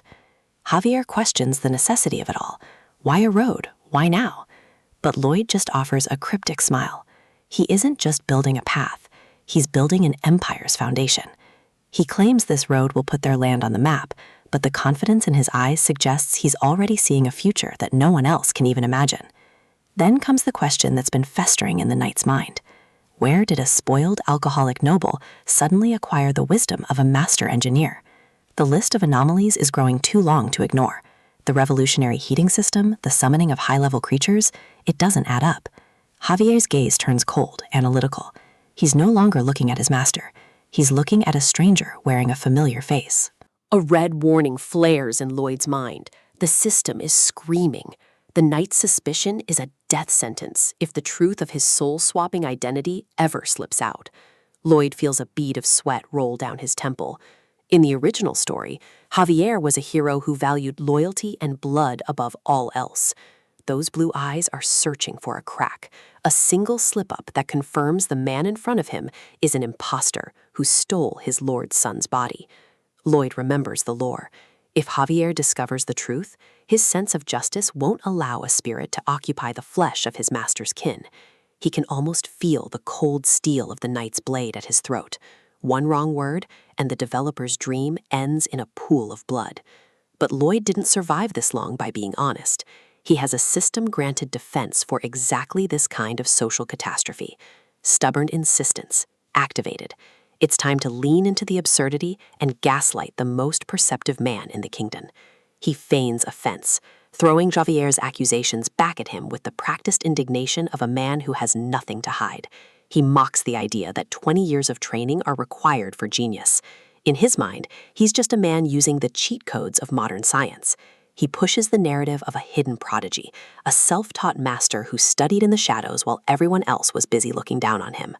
The performance is loud, erratic, and perfectly suited to the Lloyd of the past. It's a mask made of arrogance and eccentricity. Javier falters, silenced by the sheer audacity of the response. The logic is flawed, but the personality is undeniably Lloyd's brand of chaos. With the knight momentarily stunned, Lloyd executes the ultimate move, a speedy topic change. He doesn't give Javier a second to process the lie. He strides away, his boots crunching on the very road he's creating. The immediate threat is neutralized, but the tension remains. He delegates the roadwork to Sir Byron, ensuring the construction continues even while he's away on more urgent business. Javier, true to his duty, insists on following. His suspicion hasn't vanished. It's just shifted into a watchful, dangerous patience. Their destination is far from the manor. Lloyd is going after the one thing he hates losing more than his life, his money. They arrive at Ludenia, a small border town that serves as the perfect hideout for those who wish to disappear with stolen fortunes. Inside a dimly lit inn, a man is losing his mind. The shadows here are thick with the desperation of a cornered rat. A fist slams onto the table. The sound echoes with the fury of a con man who's finally been outplayed at his own game. Towards, the man who swindled the Frontera family, is a mess of sweat and nerves. He's lost the stolen wealth to gambling, a poetic end for a thief. His bodyguard, a man whose presence feels like a heavy weight in the room, watches with cold indifference. Loyalty is a transaction here. The bodyguard makes it clear. If the gold stops flowing, the protection ends. Towards is truly alone, surrounded by enemies and his own failures. Towards begs, his voice cracking, as he realizes he's no longer the hunter, but the prey. He has nowhere left to run. He tries to convince himself he can find another easy mark, another noble family to bleed dry. But his internal monologue is cut short by a thunderous sound. The door doesn't just open, it explodes inward. Lloyd Frontera has arrived, and he didn't come to negotiate. Towards stares in horror as the man he thought he'd ruined walks calmly into the room, silhouetted by the light of the hallway. Lloyd's smile is razor sharp. He knows Tords doesn't recognize him. The old Lloyd would have been too drunk to find his own shoes, let alone a border town. He introduces himself with a predatory grace. The name Frontera used to be a punchline, but today it's a reckoning. The realization hits Tords like a physical blow. The easy mark has turned into a monster, and he's brought the strongest knight in the land with him. Panic sets in. Tords screams for his bodyguard to kill the intruder, but even the mercenary can sense the shift in the air. The bodyguard doesn't hesitate. He's a professional, and professionals know when a room has become a death trap. With a violent burst of motion, he smashes through the window, choosing a risky escape over a direct confrontation with Javier. They plummet into the dark alleyway below, a desperate gamble to lose their pursuers in the winding streets of Ludinia. But the bodyguard's eyes widen in shock as he looks up. The escape was predicted before they even hit the ground. Javier is already there, his hand steady on the hilt of his sword. He moves with a lethal calmness that suggests this wasn't a chase, but an execution. The blade clears the scabbard in a single fluid motion. The moonlight catches the steel, turning it into a streak of silver death. He gives the mercenary one chance: leave the conman and walk away. If not, he'll be treated as a co-conspirator in a crime against the nobility. Javier's focus is absolute. He's executing Lloyd's plan perfectly, waiting exactly where his master said the rats would emerge. The mercenary realized he's been baited. Lloyd knew their every move before they even made them. The bodyguard sneers, underestimating the young knight. To him, Javier is just another kid with a sword, unaware of the dark power he's about to face. Mana begins to swirl, dark and oppressive. The bodyguard isn't just a mercenary, he's a dark enchanter, a user of forbidden gravitational magic. Lloyd watches from the window, his eyes narrowing. He remembers this encounter from the novel. In the original timeline, this was a turning point. Javier is facing a type of magic he's never encountered before. It's a test of his resolve and the new strength he's been forced to develop. The gravity intensifies, threatening to crush Javier's bones into the pavement. The air itself feels like lead. Lloyd grins from above. He knows the secret. The novel said Javier struggled here, nearly dying under the weight of the dark magic. The enchanter unleashes a wave of pressure, expecting the knight to collapse. It's a move designed to end fights before they truly begin. But this sword doesn't fall. Javier stands his ground, his muscles straining against the invisible force with an impossible resilience. He's been pushed to his limits by Lloyd's insane training and the weird mana circulating techniques he was forced to learn. The enchanter's surprise turns to desperation. He pours more mana into the spell, creating a literal sphere of crushing force around the knight. He calls Javier naive, thinking that raw physical strength can overcome the fundamental laws of his magic. He clenches his fist, preparing to shatter the knight's defenses once and for all. He thinks victory is within his grasp. The ground rumbles. The stones beneath Javier's feet crack and shatter, but he doesn't buckle. He's absorbing the pressure, turning it into fuel. The enchanter's face pales. He sees something he didn't expect, a core of light glowing within the knight's chest. Javier's eyes flare with a cold blue fire. He's no longer just a high-level sword expert. He's become something much more formidable. He's equipped with a triple circle mana heart, an advanced internal structure that Lloyd helped him unlock ahead of schedule. With one explosive swing, Javier shatters the gravitational field.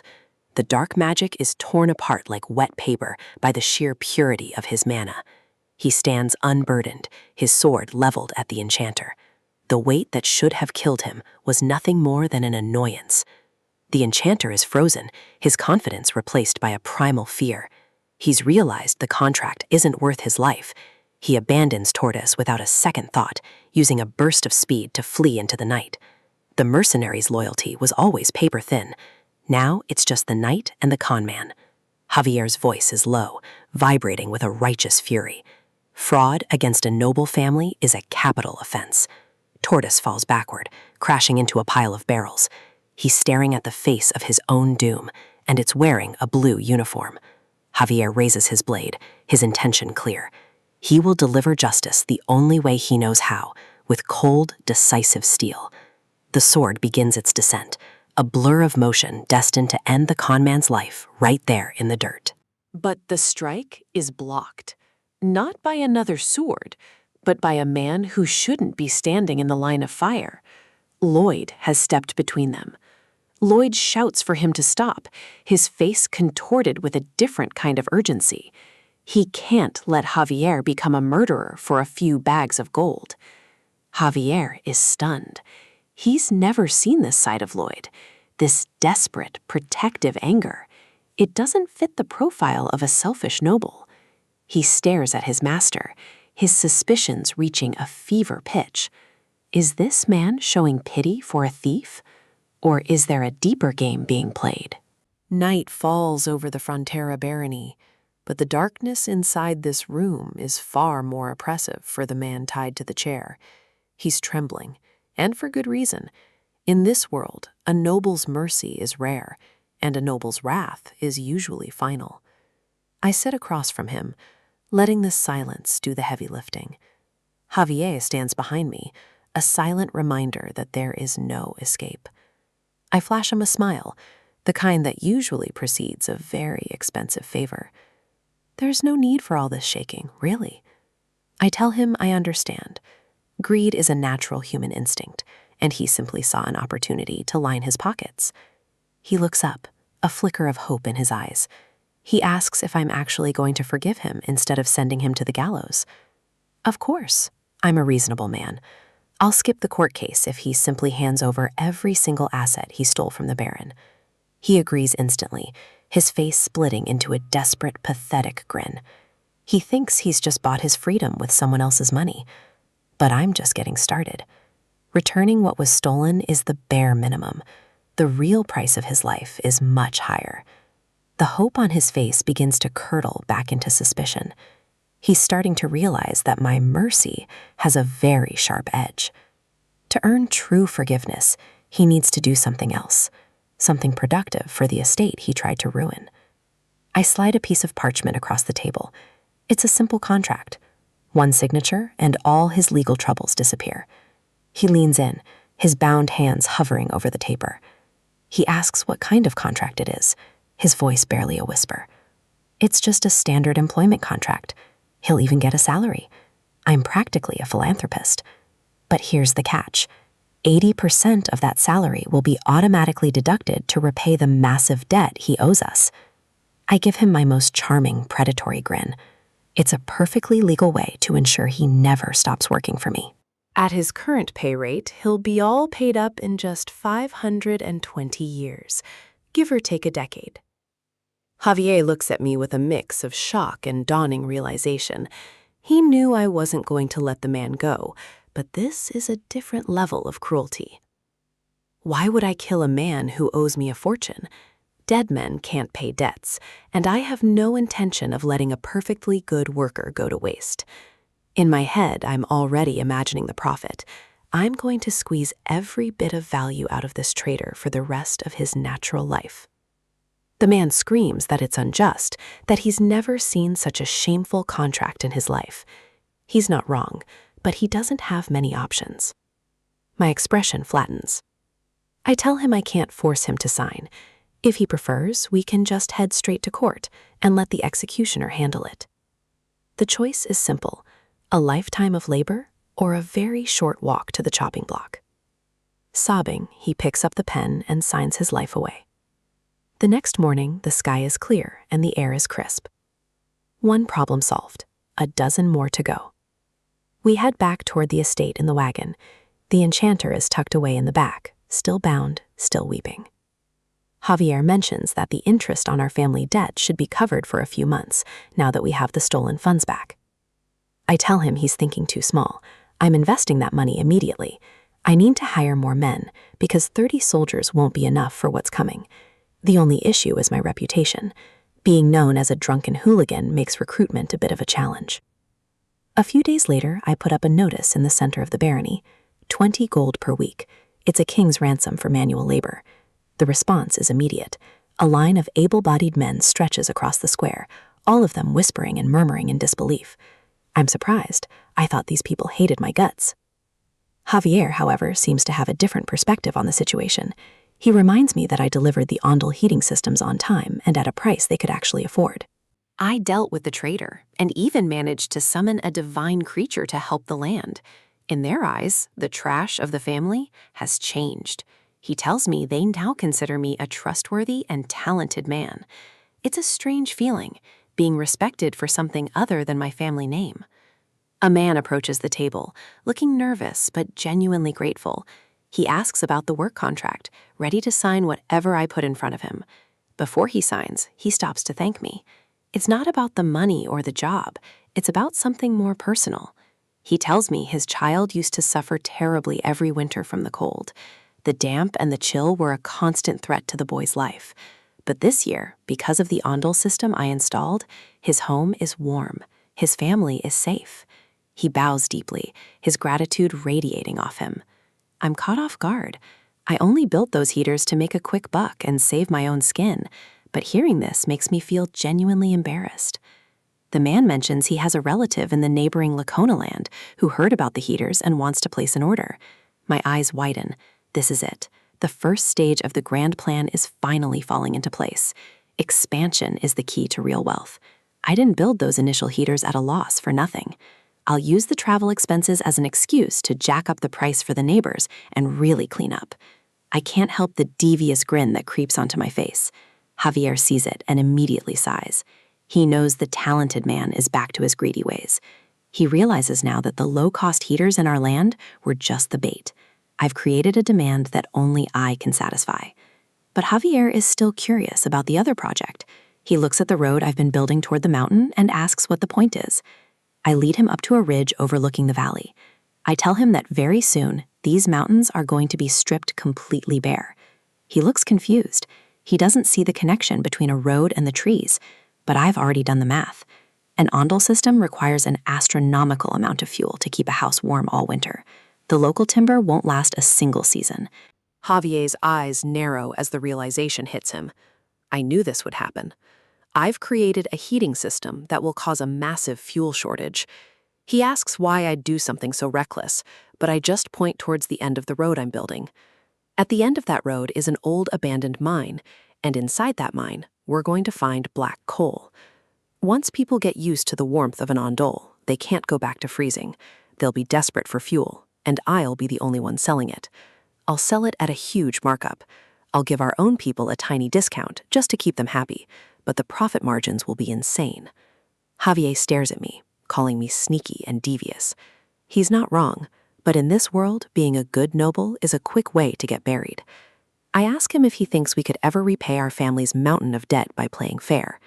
Sometimes you have to be the shark to keep the ship afloat. He falls silent, unable to argue with the logic. He admits it's the best solution we have, but there's still one major problem. The previous barons didn't leave that coal there because they were lazy. They tried to mine it several times and failed. The bedrock in that mountain is incredibly weak. Every time they tried to dig deep, the whole thing would collapse, killing anyone inside.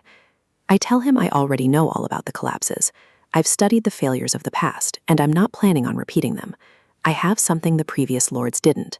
I have the benefit of modern excavation technology and engineering principles from another life. I'm going to use the shield tunneling method. It's a way to support the structure as you dig, preventing the mountain from crushing us. Javier has no idea what I'm talking about, but he's learned to trust my madness. I hoist my shovel and tell him it's time to get to work. He decides to follow my lead. I'm a new man with a plan, and so far that plan has kept us all fed and warm. We reach the entrance of the old mine. It's a jagged, dark maw in the side of the cliff, choked with debris and bad memories. The rocks at the entrance are massive, evidence of the last cave-in that shut this place down for good. As we peer into the depths, the light from the outside world quickly fades into a heavy, suffocating blackness. Something shifts in the shadows, a sound like sliding scales or chitinous limbs scraping against the cold stone floor. The shuffling gets louder, echoing off the damp walls. Javier reaches for his sword, sensing a presence that shouldn't be there. Suddenly, Multiple pairs of glowing red eyes ignite in the dark. They aren't human, and they definitely aren't friendly. A massive, mutated ant emerges from the tunnel, its mandibles clicking in anticipation. The mine isn't just abandoned, it's infested. I close my eyes and visualize the impossible. A summoning circle flares, fueled by my ambition and modern knowledge. I call forth the ultimate symbol of success from my past life. A beam of light pierces the darkness, carrying my desire for luxury. The system dings, confirming a manifest that feels like destiny. A luxury tower rises in the wasteland. If only it were that simple. Back at my desk, the reality of this world is far more tedious. I'm stuck with a skill that prints drawings, not actual buildings. I need a workforce that doesn't eat or demand a paycheck. Instead of magic towers, I have glowing fingers and endless paperwork. I use my earned points on a leveling spree, unlocking intermediate surveying. To survive winter, I must dig deep into the mountain's heart. I activate GPR scanning, turning my eyes into geological sensors. I map 5 meters of solid rock, searching for a safe path. Human labor will tire long before we reach the objective. Papadong is bedridden, and his massive size is too risky for this job. There is only one option left. I have to gamble on the system. The random summon costs 70 points. It's time to roll the dice. The system whirs, spitting out a string of magical gibberish. I wait in the silence, staring at the rift in space. A glowing orb emerges, pulsing with soft, strange energy. The light pops, revealing a creature that looks far too cute for construction. It falls with a splot, looking more like a toy than a tool. Meet Bangle, a pink snake with a bow. Is she even dangerous? She looks useless, but the system rarely hands out duds. I ask if she can grow with seeds. She nods with enthusiasm. If there is a special skill under that bow, I need it now. She beams with pride, ready to prove her worth to her master. Weeks pass, and the mountain begins to yield to my new methods. Bangle transforms into the heart of a shield-tunneling machine.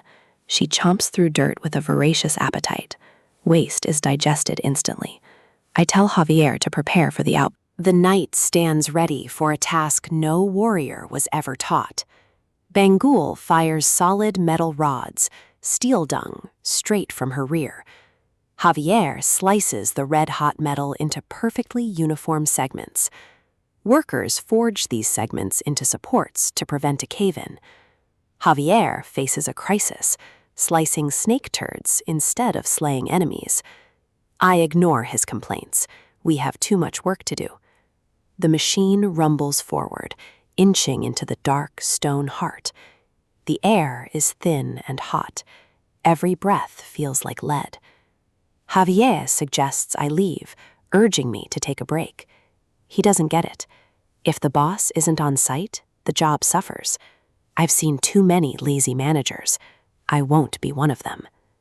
Suddenly, my vision flares. My eyes pick up a hidden treasure, black coal. We found a vein of pure wealth under the rock. The men erupt in cheers. This is the future of our barony. Bangle nuzzles against me, sharing in the joy of our success. I order the expansion. We will dismantle the shield and go wide. I warn them not to relax. Danger is always close underground. A dull thud echoes. That sound shouldn't happen here. The wall trembles. My instincts scream that something is wrong. The rock is solid. There is no engineering reason for a collapse.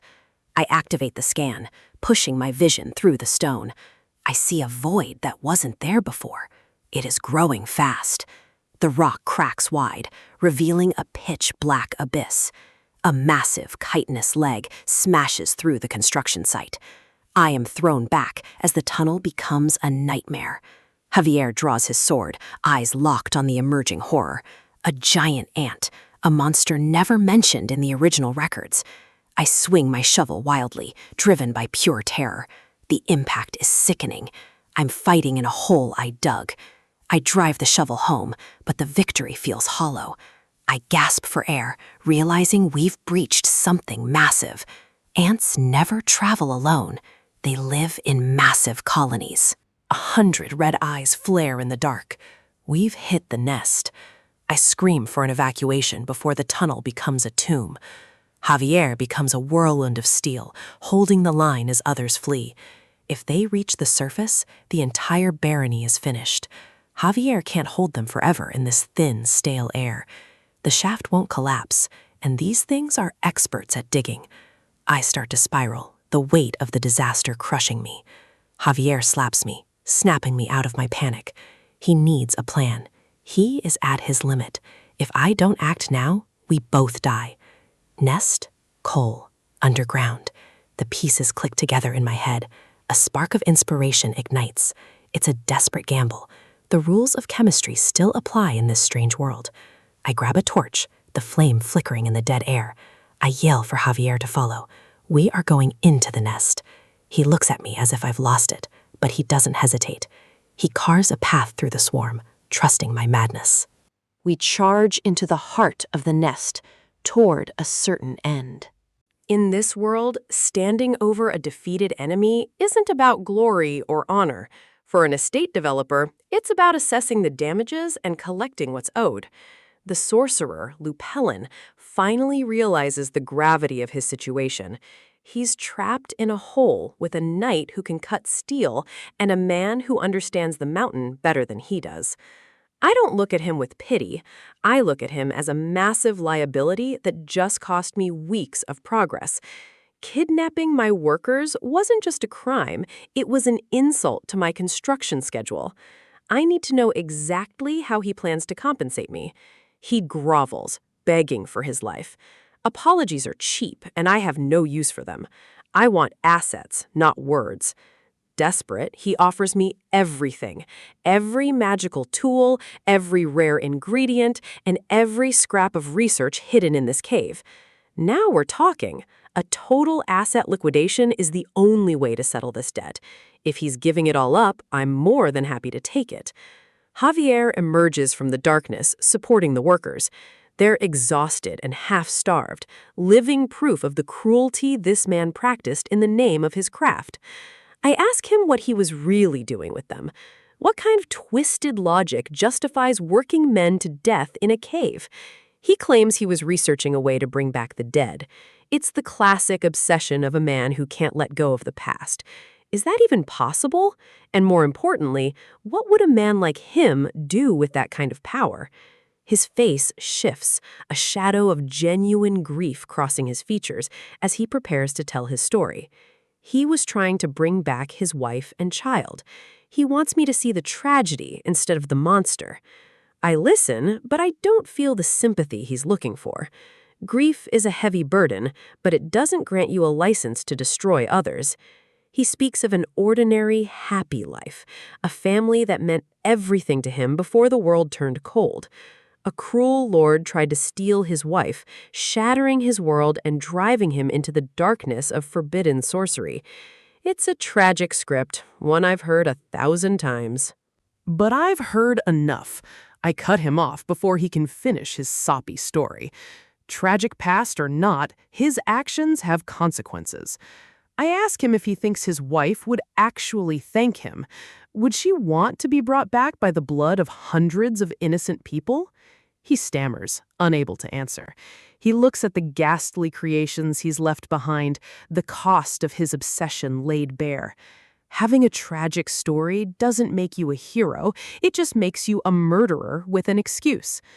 No matter how he spins it, the reality remains. He's a man who crushed the happiness of others to mend his own. In the eyes of the law and the eyes of his victims, he's nothing more than a serial killer. He begins to weep, the weight of his crimes finally breaking through his delusions. I don't look back. I have work to do, and a construction site that needs its men back.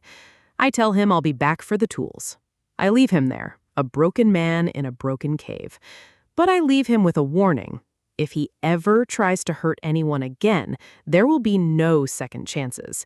He gasps, seemingly shocked that I'm letting him live at all.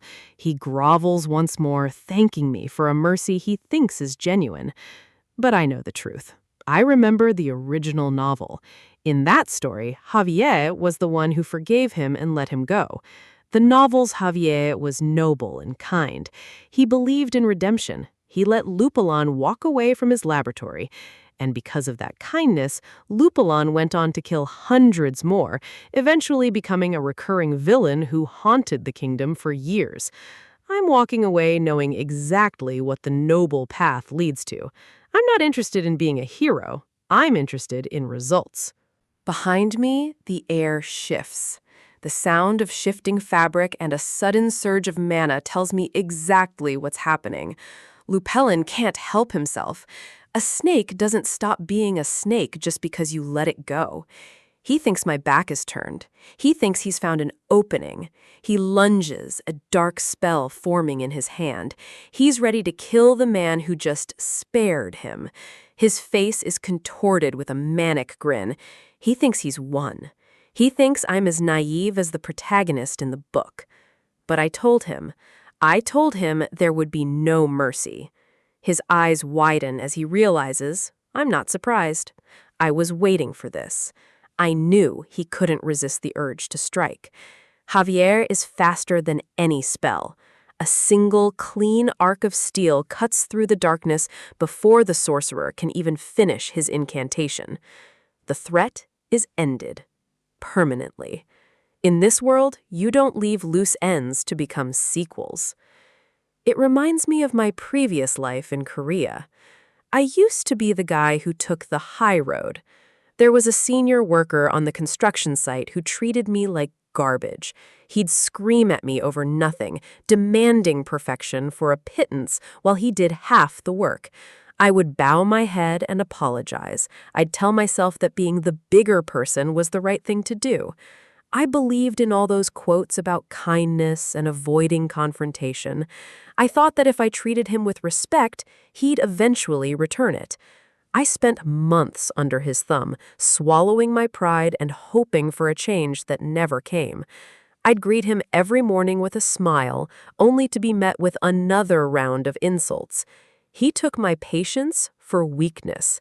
To him, I was just a punching bag that didn't know how to hit back. He became more pathetic with every passing day, feeding his ego on my silence. I tried to ignore him. I tried to find my inner peace in the middle of a dusty construction site. I'd grit my teeth and tell myself that blowing up would only make things worse. I was wrong. The day he insulted my parents was the day the inner peace finally died. He thought he could say anything, and I just take it. Something snapped. The polite student, the hard-working employee, they all vanished in a second. I didn't say a word. I just walked up to him and put a hand on his shoulder. Then I let go of all that suppressed rage. I didn't care about the consequences anymore. I hit him with everything I had. It wasn't a fight, it was an eviction of all the bitterness I'd been carrying. The site went silent as the quiet kid finally turned into a storm. He deserved every bit of it. I didn't stop at one punch. I made sure he understood that the days of pushing me around were over. I slammed the reality of his own behavior right back into his face.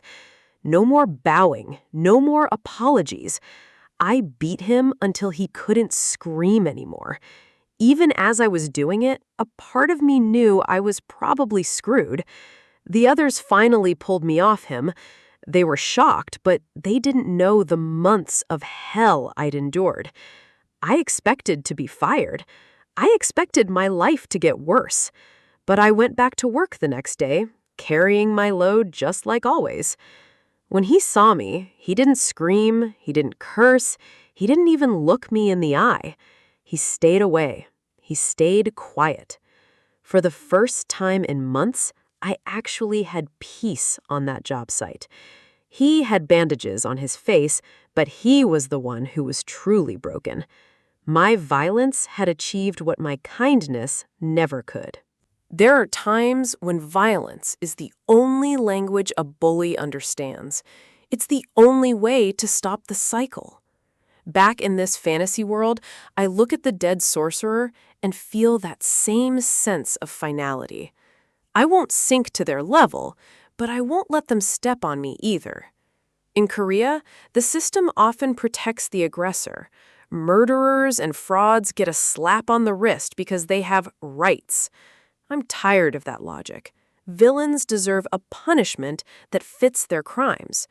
I'm an engineer, and I like things to be balanced. Now, let's get back to work. The trek back through the rugged mountain pass is unforgiving, but the air is filled with a new sense of purpose. Lloyd leads the group of rescued soldiers, but the pace is slowing down as exhaustion begins to take its toll on the men. One of the soldiers is clearly at his limit, every step a struggle under the weight of his heavy pack. Lloyd notices the man flagging and stops, his eyes narrowing as he assesses the situation.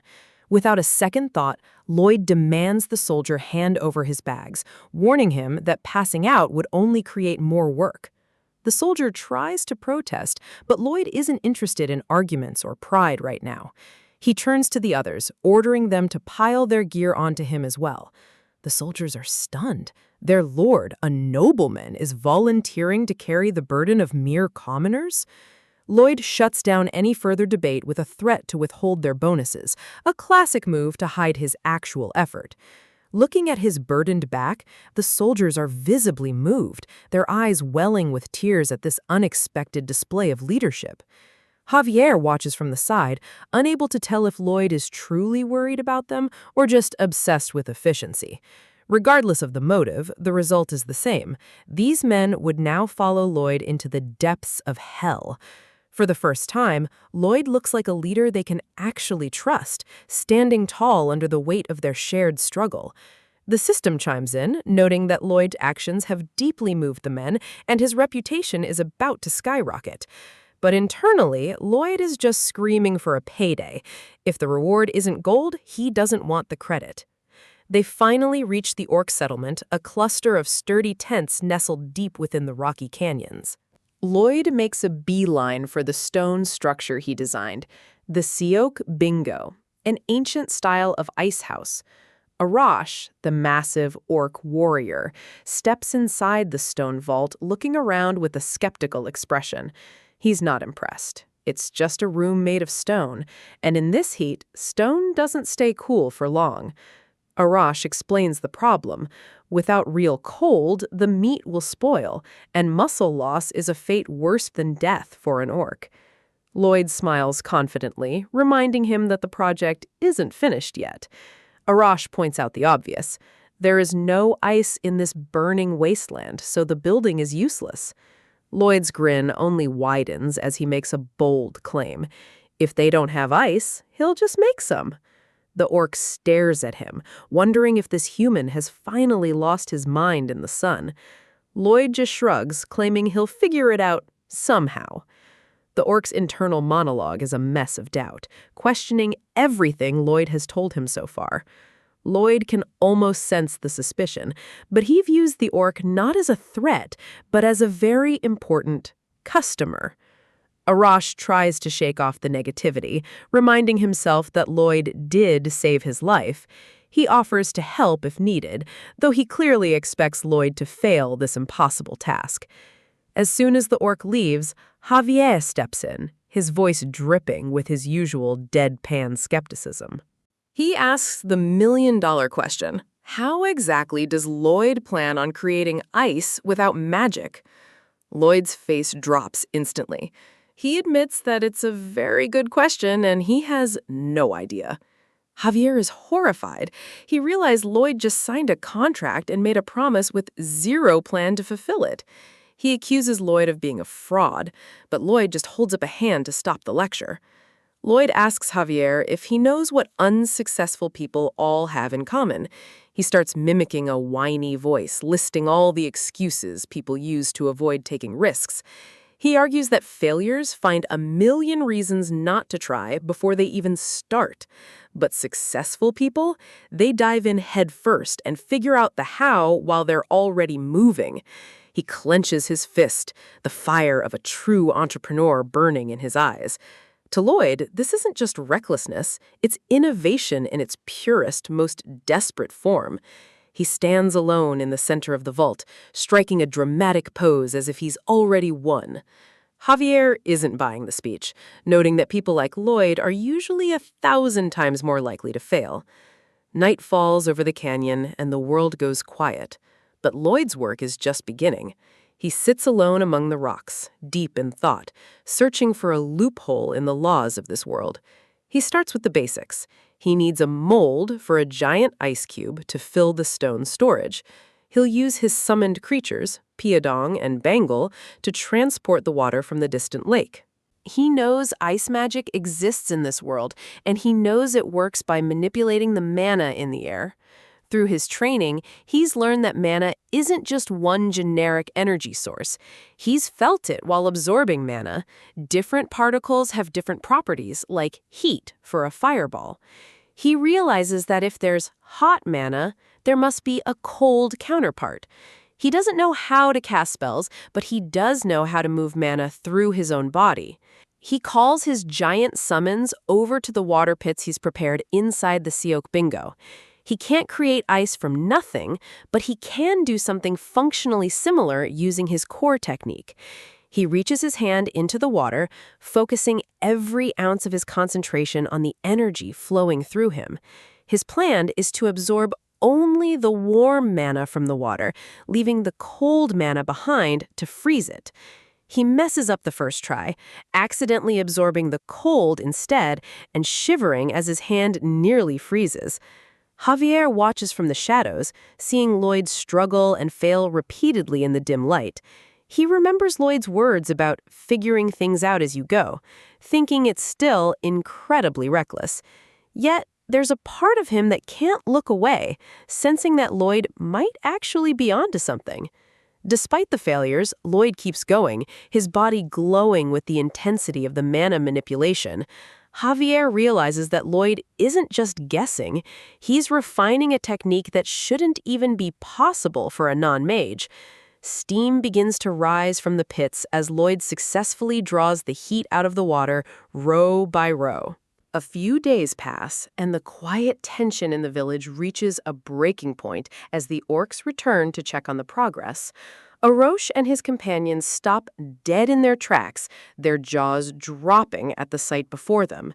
In the middle of a desert wasteland, Lloyd has created a massive, perfect monolith of solid ice. Lloyd taps the side of the freezing block casually, as if creating a miracle was just another day at the office. The Orcs are ecstatic, realizing their meat, and their precious muscle mass, is finally safe from the heat. Orosh is so overjoyed he declares it Triceps Day and calls for a village-wide celebration. Lloyd watches them go with a smug look, having secured both his reputation and his future profits. He gives Javier a pointed look, reminding him of the mind of an entrepreneur speech from before. Javier can only shrug and admit that, as crazy as it is, Lloyd's special brand of madness actually works. In the harsh territory of the Sand and Steel tribe, a new world order is being forged through stone and sweat. Lloyd Frontera didn't just complete a contract, he earned the respect of a race that values honor above all else. Lloyd stands at the head of a new workforce, 120 Orcs.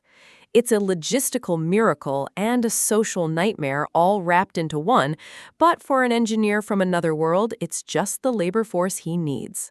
The Orc leader, Akush, steps forward. To these warriors, a human who keeps his word isn't just a partner, he's an anomaly worth celebrating. There's a shift in the air, a weight to the silence. Akush isn't just offering a handshake, he's preparing a declaration that will change Lloyd's standing in this world forever. With a sudden, violent burst of movement, the Orc chieftain begins a ritual of bond-making. He declares that from this moment forward, the Frontera family and his tribe are one. They are now blood brothers. In a world where monsters and humans rarely share a table, Lloyd has just secured an alliance that most kings would spend decades trying to negotiate. The entire tribe joins in, a synchronized display of raw power and absolute loyalty. To anyone else, it looks like a threat, but to Lloyd, it's the sound of his reputation skyrocketing. Akush makes it clear, an enemy of the Fronteras is now an enemy of the Sand and Steel tribe. The Orcs will stand by his side no matter who causes him trouble. Suddenly, the familiar blue light of the system interface flickers before Lloyd's eyes. The world reacts to his every move, tracking his influence like a cosmic accountant. The messages confirm the weight of the moment. The tribe has fully opened up, accepting him as a true friend and rising his approval rating to unprecedented levels. Lloyd can barely hide his delight. He receives a special bonus of 100 reputation points, bringing his total to 611. In this strange game of survival, influence is the ultimate currency. The journey back to the Frontera estate is long, but the sight of the town on the horizon usually brings relief. Today, however, the atmosphere is a bit different. The townspeople are absolutely terrified. It's one thing to hear rumors of orcs, but seeing over 100 of them marching toward your home is another thing entirely. Lloyd and Javier lead the massive column through the streets. The ground shakes with every step of the orc workers, a literal army of muscle entering a peaceful human settlement. Lloyd realizes he might need to do some damage control. To him, they're efficient workers. To the locals, they're the stuff of nightmares. Even the Baron, who was fully briefed on the mission, looks like he's seen a ghost. Seeing the sheer scale of the Orc tribe in person is enough to make any nobleman question his life choices. But there's more good news. Word of Lloyd defeating the Dark Sorcerer and saving the soldiers has spread like wildfire, painting him as a hero of valor and courage. The system rewards him with another 300 RP for the achievement. He's sitting on nearly 1,000 points now, a hoard of power he can't wait to spend. While the Baron handles the logistics of getting the Orcs settled, Lloyd turns his attention to the spoils of war. The Dark Sorcerer left behind a collection of strange and dangerous artifacts. He begins rummaging through the items, looking for anything with immediate monetary value or practical use. Among the skulls and potions, he finds something that catches his eye. Javier watches as Lloyd flips through a grimoire. It's not just any book, it's a collection of dark magic that could either make them rich or get them executed. Suddenly, Lloyd's eyes go wide. He's found a specific spell, a rule of this magical world that fits his engineering mindset a little too well. Without a word to Javier, he grabs the book and sprints out of the room. He has a very specific solution to a long-term labor problem. Lloyd reaches the coal mine, gasping for air. He isn't there for the coal, though. He's there for a very specific worker named Tordes. He finds the man and shouts his name, looking like a manic scientist who's just discovered a way to break the laws of physics. Tordes looks exhausted and confused. He has no idea why the young lord has run all this way just to stare at him with that unsettling grin. Lloyd leans in, reminding Tordes of the absurd 520-year contract he signed.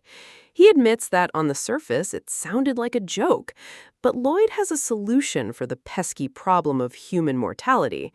He tells Tordes he doesn't have to worry about his contract being cut short by something as trivial as death.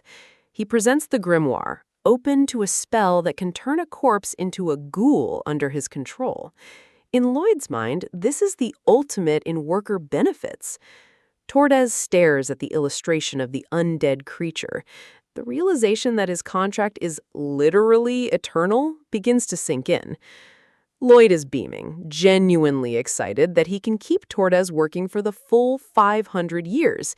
He thinks it sounds like a fun, exciting future for both of them. The silence in the mine is deafening. Lloyd looks around, wondering why Tordes isn't sharing in the joy of guaranteed lifetime employment. His face drops for a split second, realizing he might be the only one who finds necromancy-based labor management to be a stroke of genius. Tordes is speechless. The sheer horror of being a zombie coal miner for the next several centuries is more than his mind can process. Tears begin to stream down Tordes's face. It's a smile of absolute despair, a man who has realized that even the grave won't save him from Lloyd's ambition. Lloyd gives him a cheerful thumbs up and tells him to keep up the great work, completely ignoring the psychological trauma he just inflicted. He prances away, literally singing a tune. The system chimes in again, noting that even the ruler of the underworld is impressed by Lloyd's sheer audacity.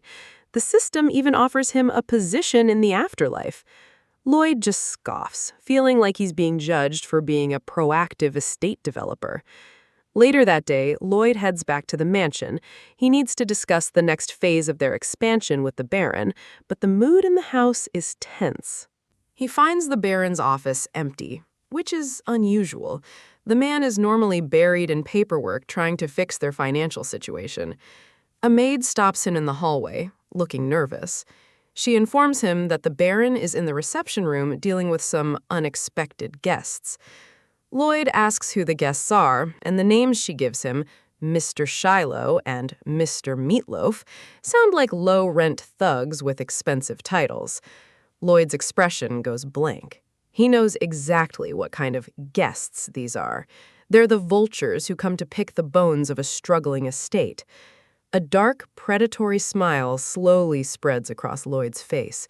He's been looking for a reason to test his new social standing, and these two just walked right into his trap. Inside the room, the two debt collectors are laying out their terms. They have a policy of receiving the principal of a loan in a single repayment, a move designed to bankrupt the Fronteras. They offer a special arrangement. They'll let the Baron repay just 10% of the principal, but there's a catch that makes it a death sentence for the estate. They want the rights to the mine. They know the coal mine is the only thing keeping the estate afloat, and they're here to steal it under the guise of a generous offer. The two men smirk, knowing they have the Baron cornered. They mock his silence, telling him it will reduce his interest and be good for him in the long run. The Baron is visibly sweating, his hands clasped tight. He's at the end of his rope. But then, a knock at the door breaks the tension. Lloyd enters the room with a smile so bright, it's actually threatening. He greets them with mock warmth, acting as if he's just happy to see some intellectuals in the house. The collectors are unimpressed. They hold up an official invitation, warning Lloyd that if he's thinking about threatening them again, he can forget it. Lloyd just keeps grinning, telling them he couldn't help but overhear their amazing offer. He suggests that he might have a bold offer of his own. Meatloaf sneers, telling Lloyd they don't care about anything he has to say. He's used to being the one in power, and he doesn't like being interrupted. Lloyd continues anyway, proposing that they repay the debt in smaller installments and that the interest rate be lowered accordingly. It's a complete reversal of their terms. Shiloh explodes in anger, shouting that he won't hear another word. He thinks he can still bully the Fronteras into submission.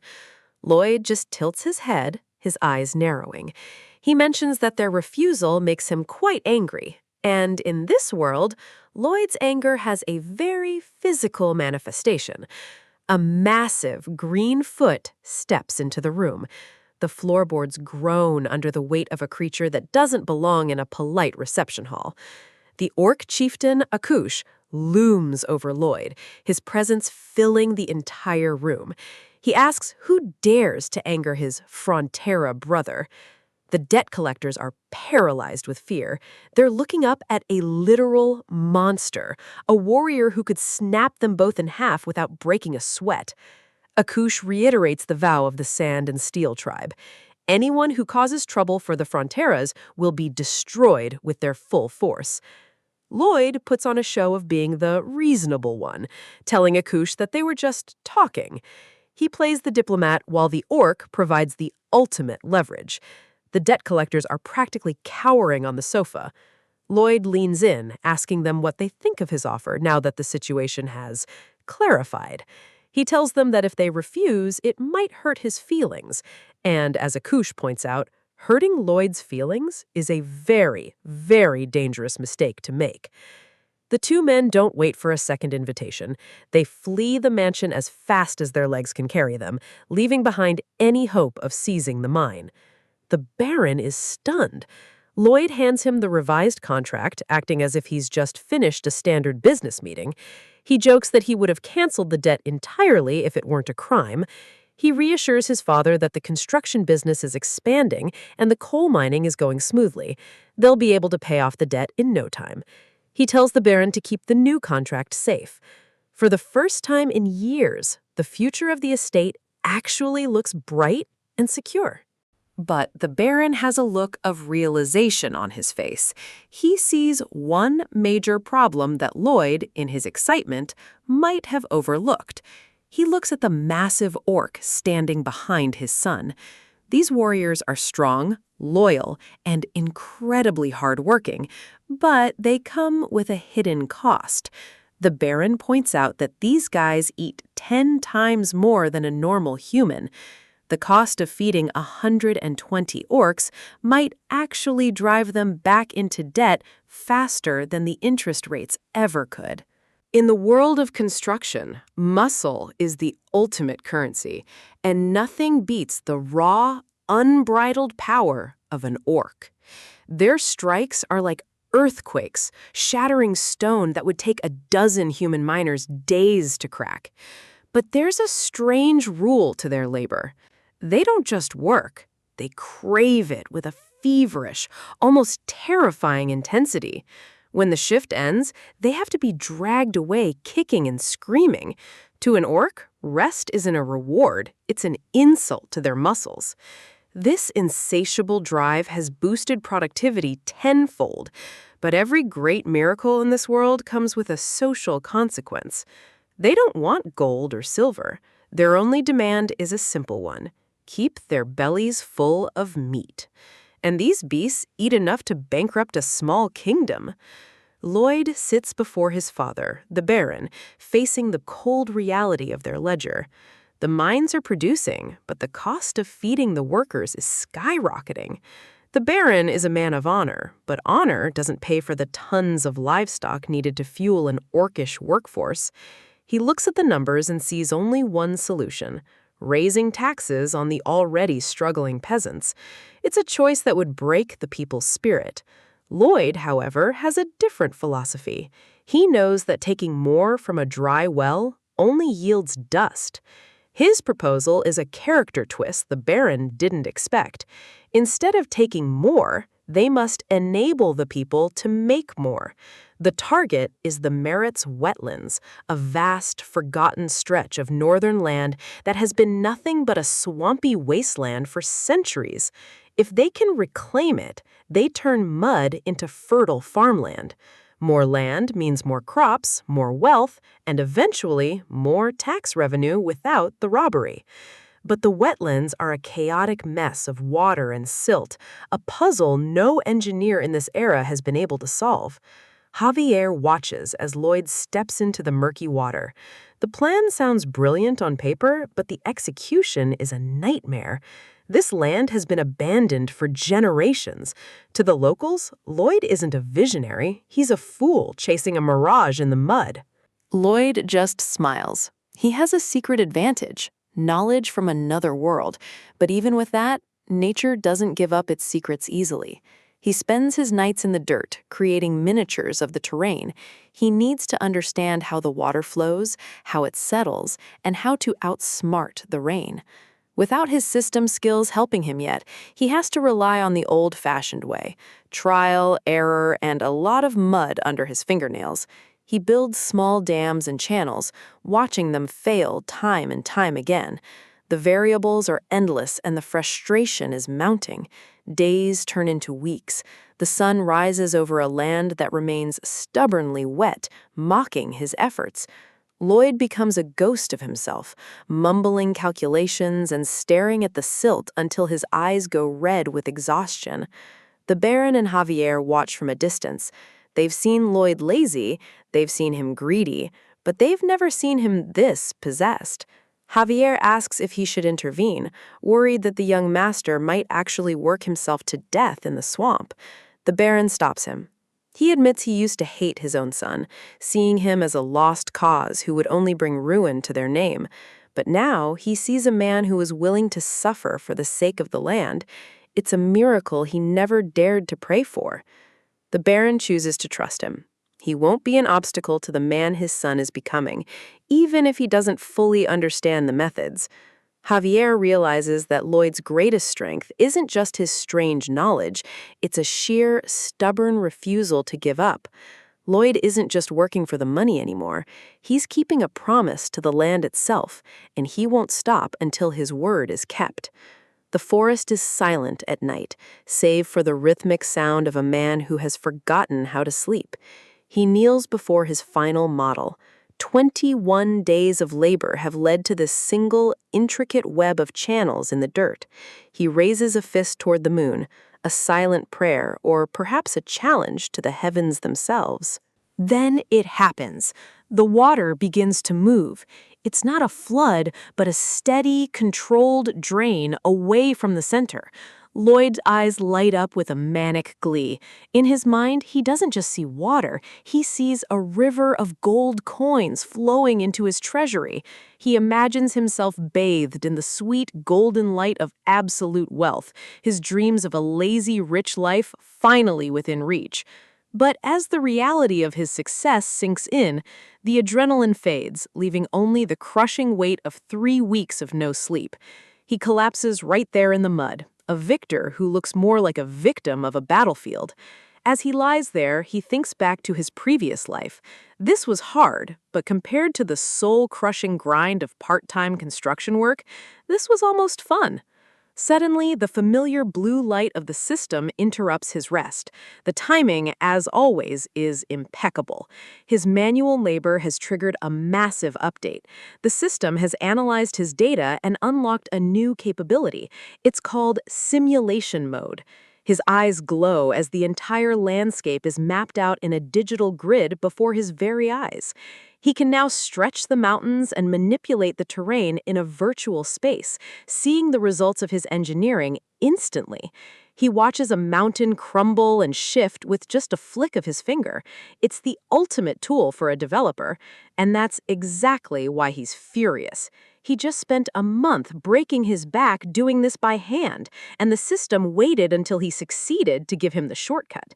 He demands to know why. The system's response is cryptic. Only knowledge acquired through true effort is enhanced with skills. The system mentions his wish again. Lloyd is confused. He just wanted a degree, a job, and enough money to never worry again. But the system dismisses those as mere goals. A true wish is something deeper, something that transcends time and space. Lloyd doesn't have time for philosophical nonsense. He has a massive project to finish, and he needs his little helpers. Podong and Bangle appear, looking as confused as ever by their master's sudden bursts of energy. The sun rises on a new day, and Lloyd stands at the edge of the wetlands with his 2 summons on his shoulders. Stage 1 of the Merritt's Wetlands Reclamation Project is officially underway. The goal? Get rid of every drop of standing water. He tells his summons they're in charge of the drainage. They look at the vast horizon and then at each other in sheer panic. Podong squeaks in protest. This job is too big even for their magical abilities. Lloyd agrees. He's not that cruel. He's going to get them some backup right now. He opens his summons menu, ready to burn through his hard-earned RP to find a specialized worker for this terrain. The random summons game appears. It's a gamble, and the cost increases with every turn, 100 RP for the first try. He doesn't need a fighter or a mage, he needs a creature that can handle water, something that can grow big and move earth. The summoning sequence begins with its usual obnoxious noise, a sound that Lloyd has grown to loathe. A green magic circle erupts from the ground, swirling with ancient symbols and raw energy. Something shoots out of the light with the force of a cannonball, heading straight for Lloyd's face. With a sickening thwack, the new summon introduces itself by nearly breaking Lloyd's nose.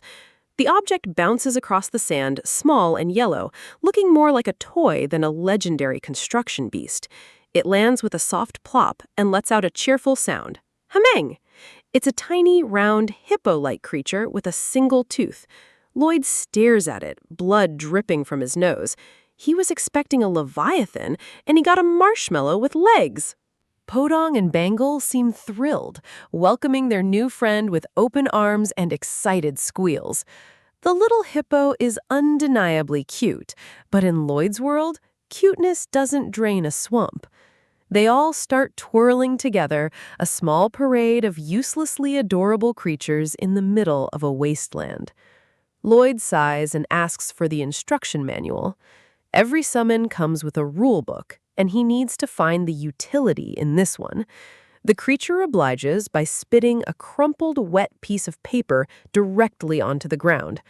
Lloyd is used to the disrespect by now. He picks up the soggy manual, squinting at the text as he tries to figure out what this hamong actually does. His face falls as he reads. This thing doesn't grow with sunflower seeds, and it doesn't seem to have a giant form.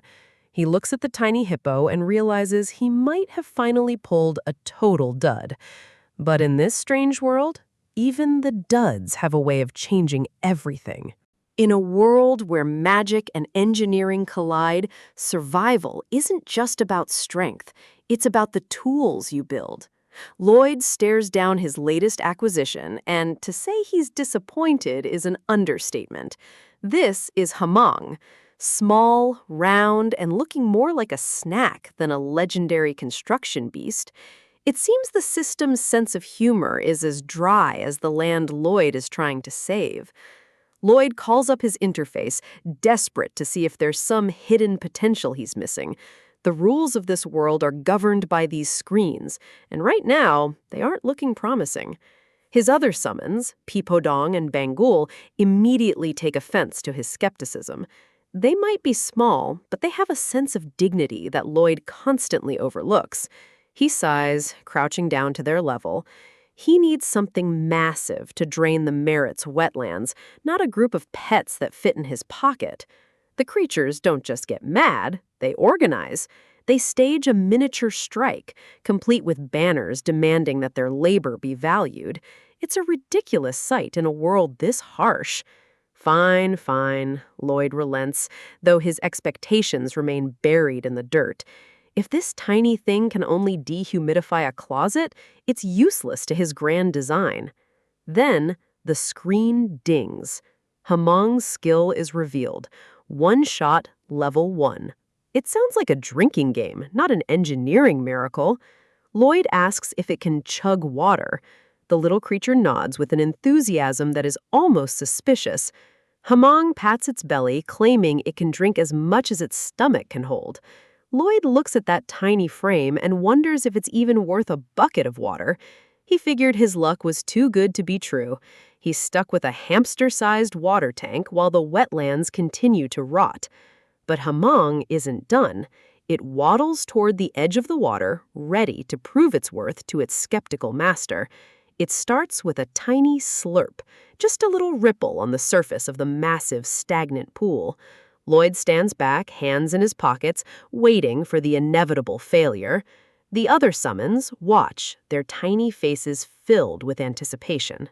Lloyd's eyebrow twitches. Is he actually supposed to wait for this thing to finish the whole wetland one sip at a time?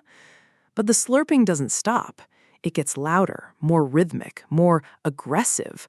The water begins to churn around the small creature. Lloyd blinks. He's not imagining it.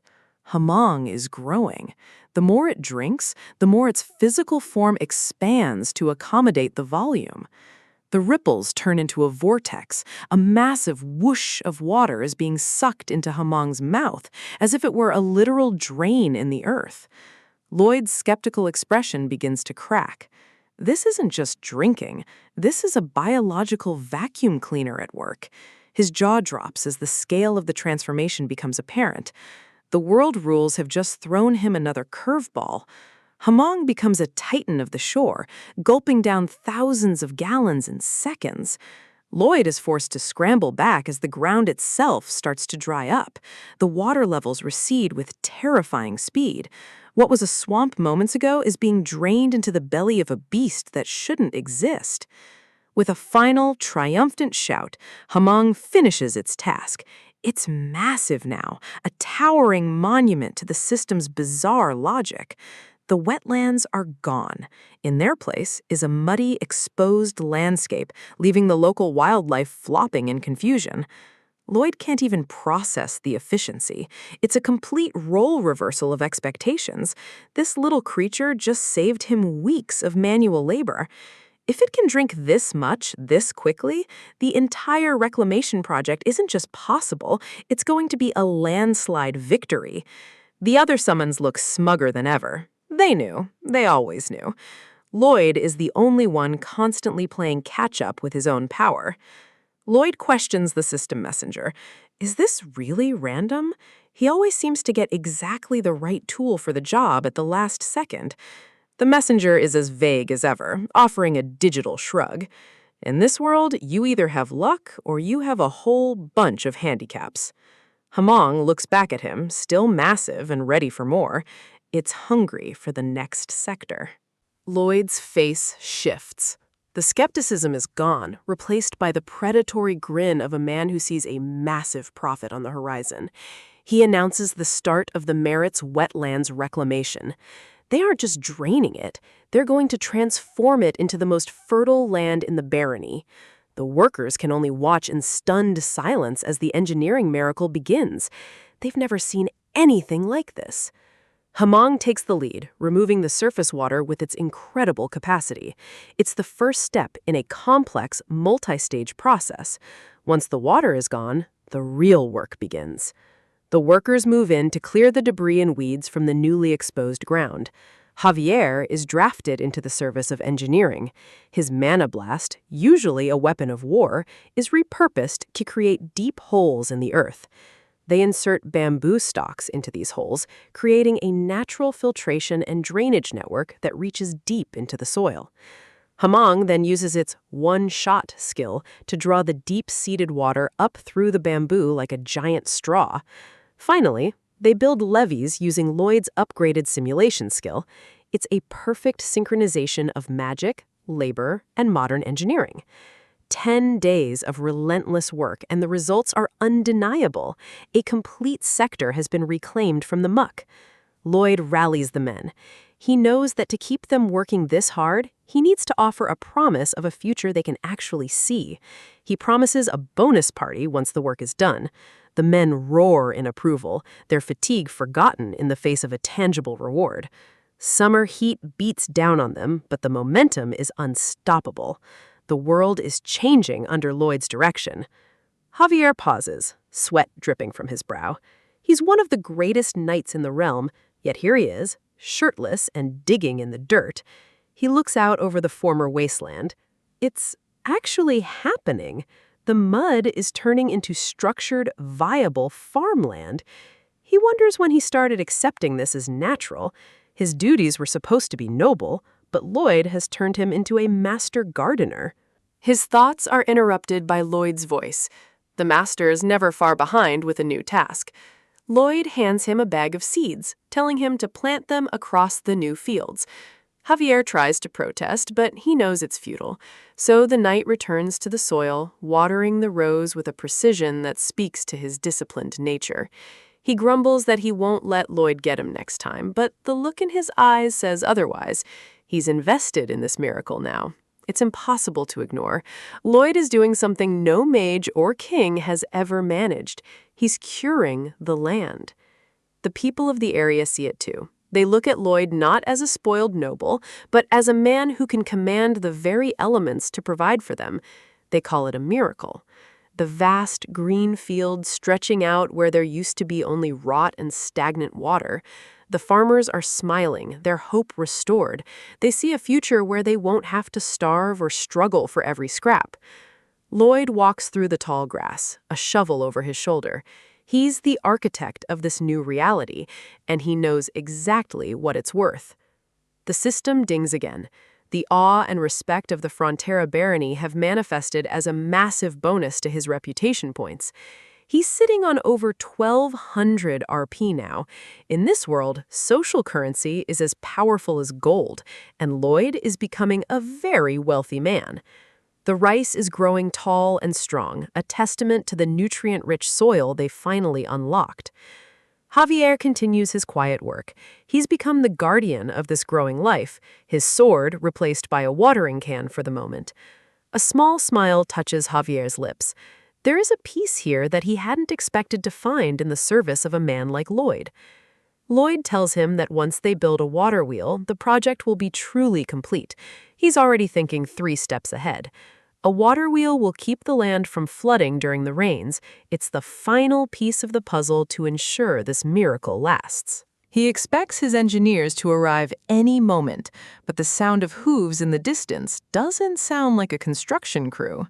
Javier senses it first, the rhythmic clip-clop of a large group of horses approaching with purpose. A line of noble riders appears on the horizon. They aren't here to help. They're here to claim. Lloyd's eyes narrow. He knows that whenever something valuable is created, the vultures are never far behind. It's Viscount Lacona, a neighbor from the north of the wetlands. His expression is one of practiced, aristocratic arrogance.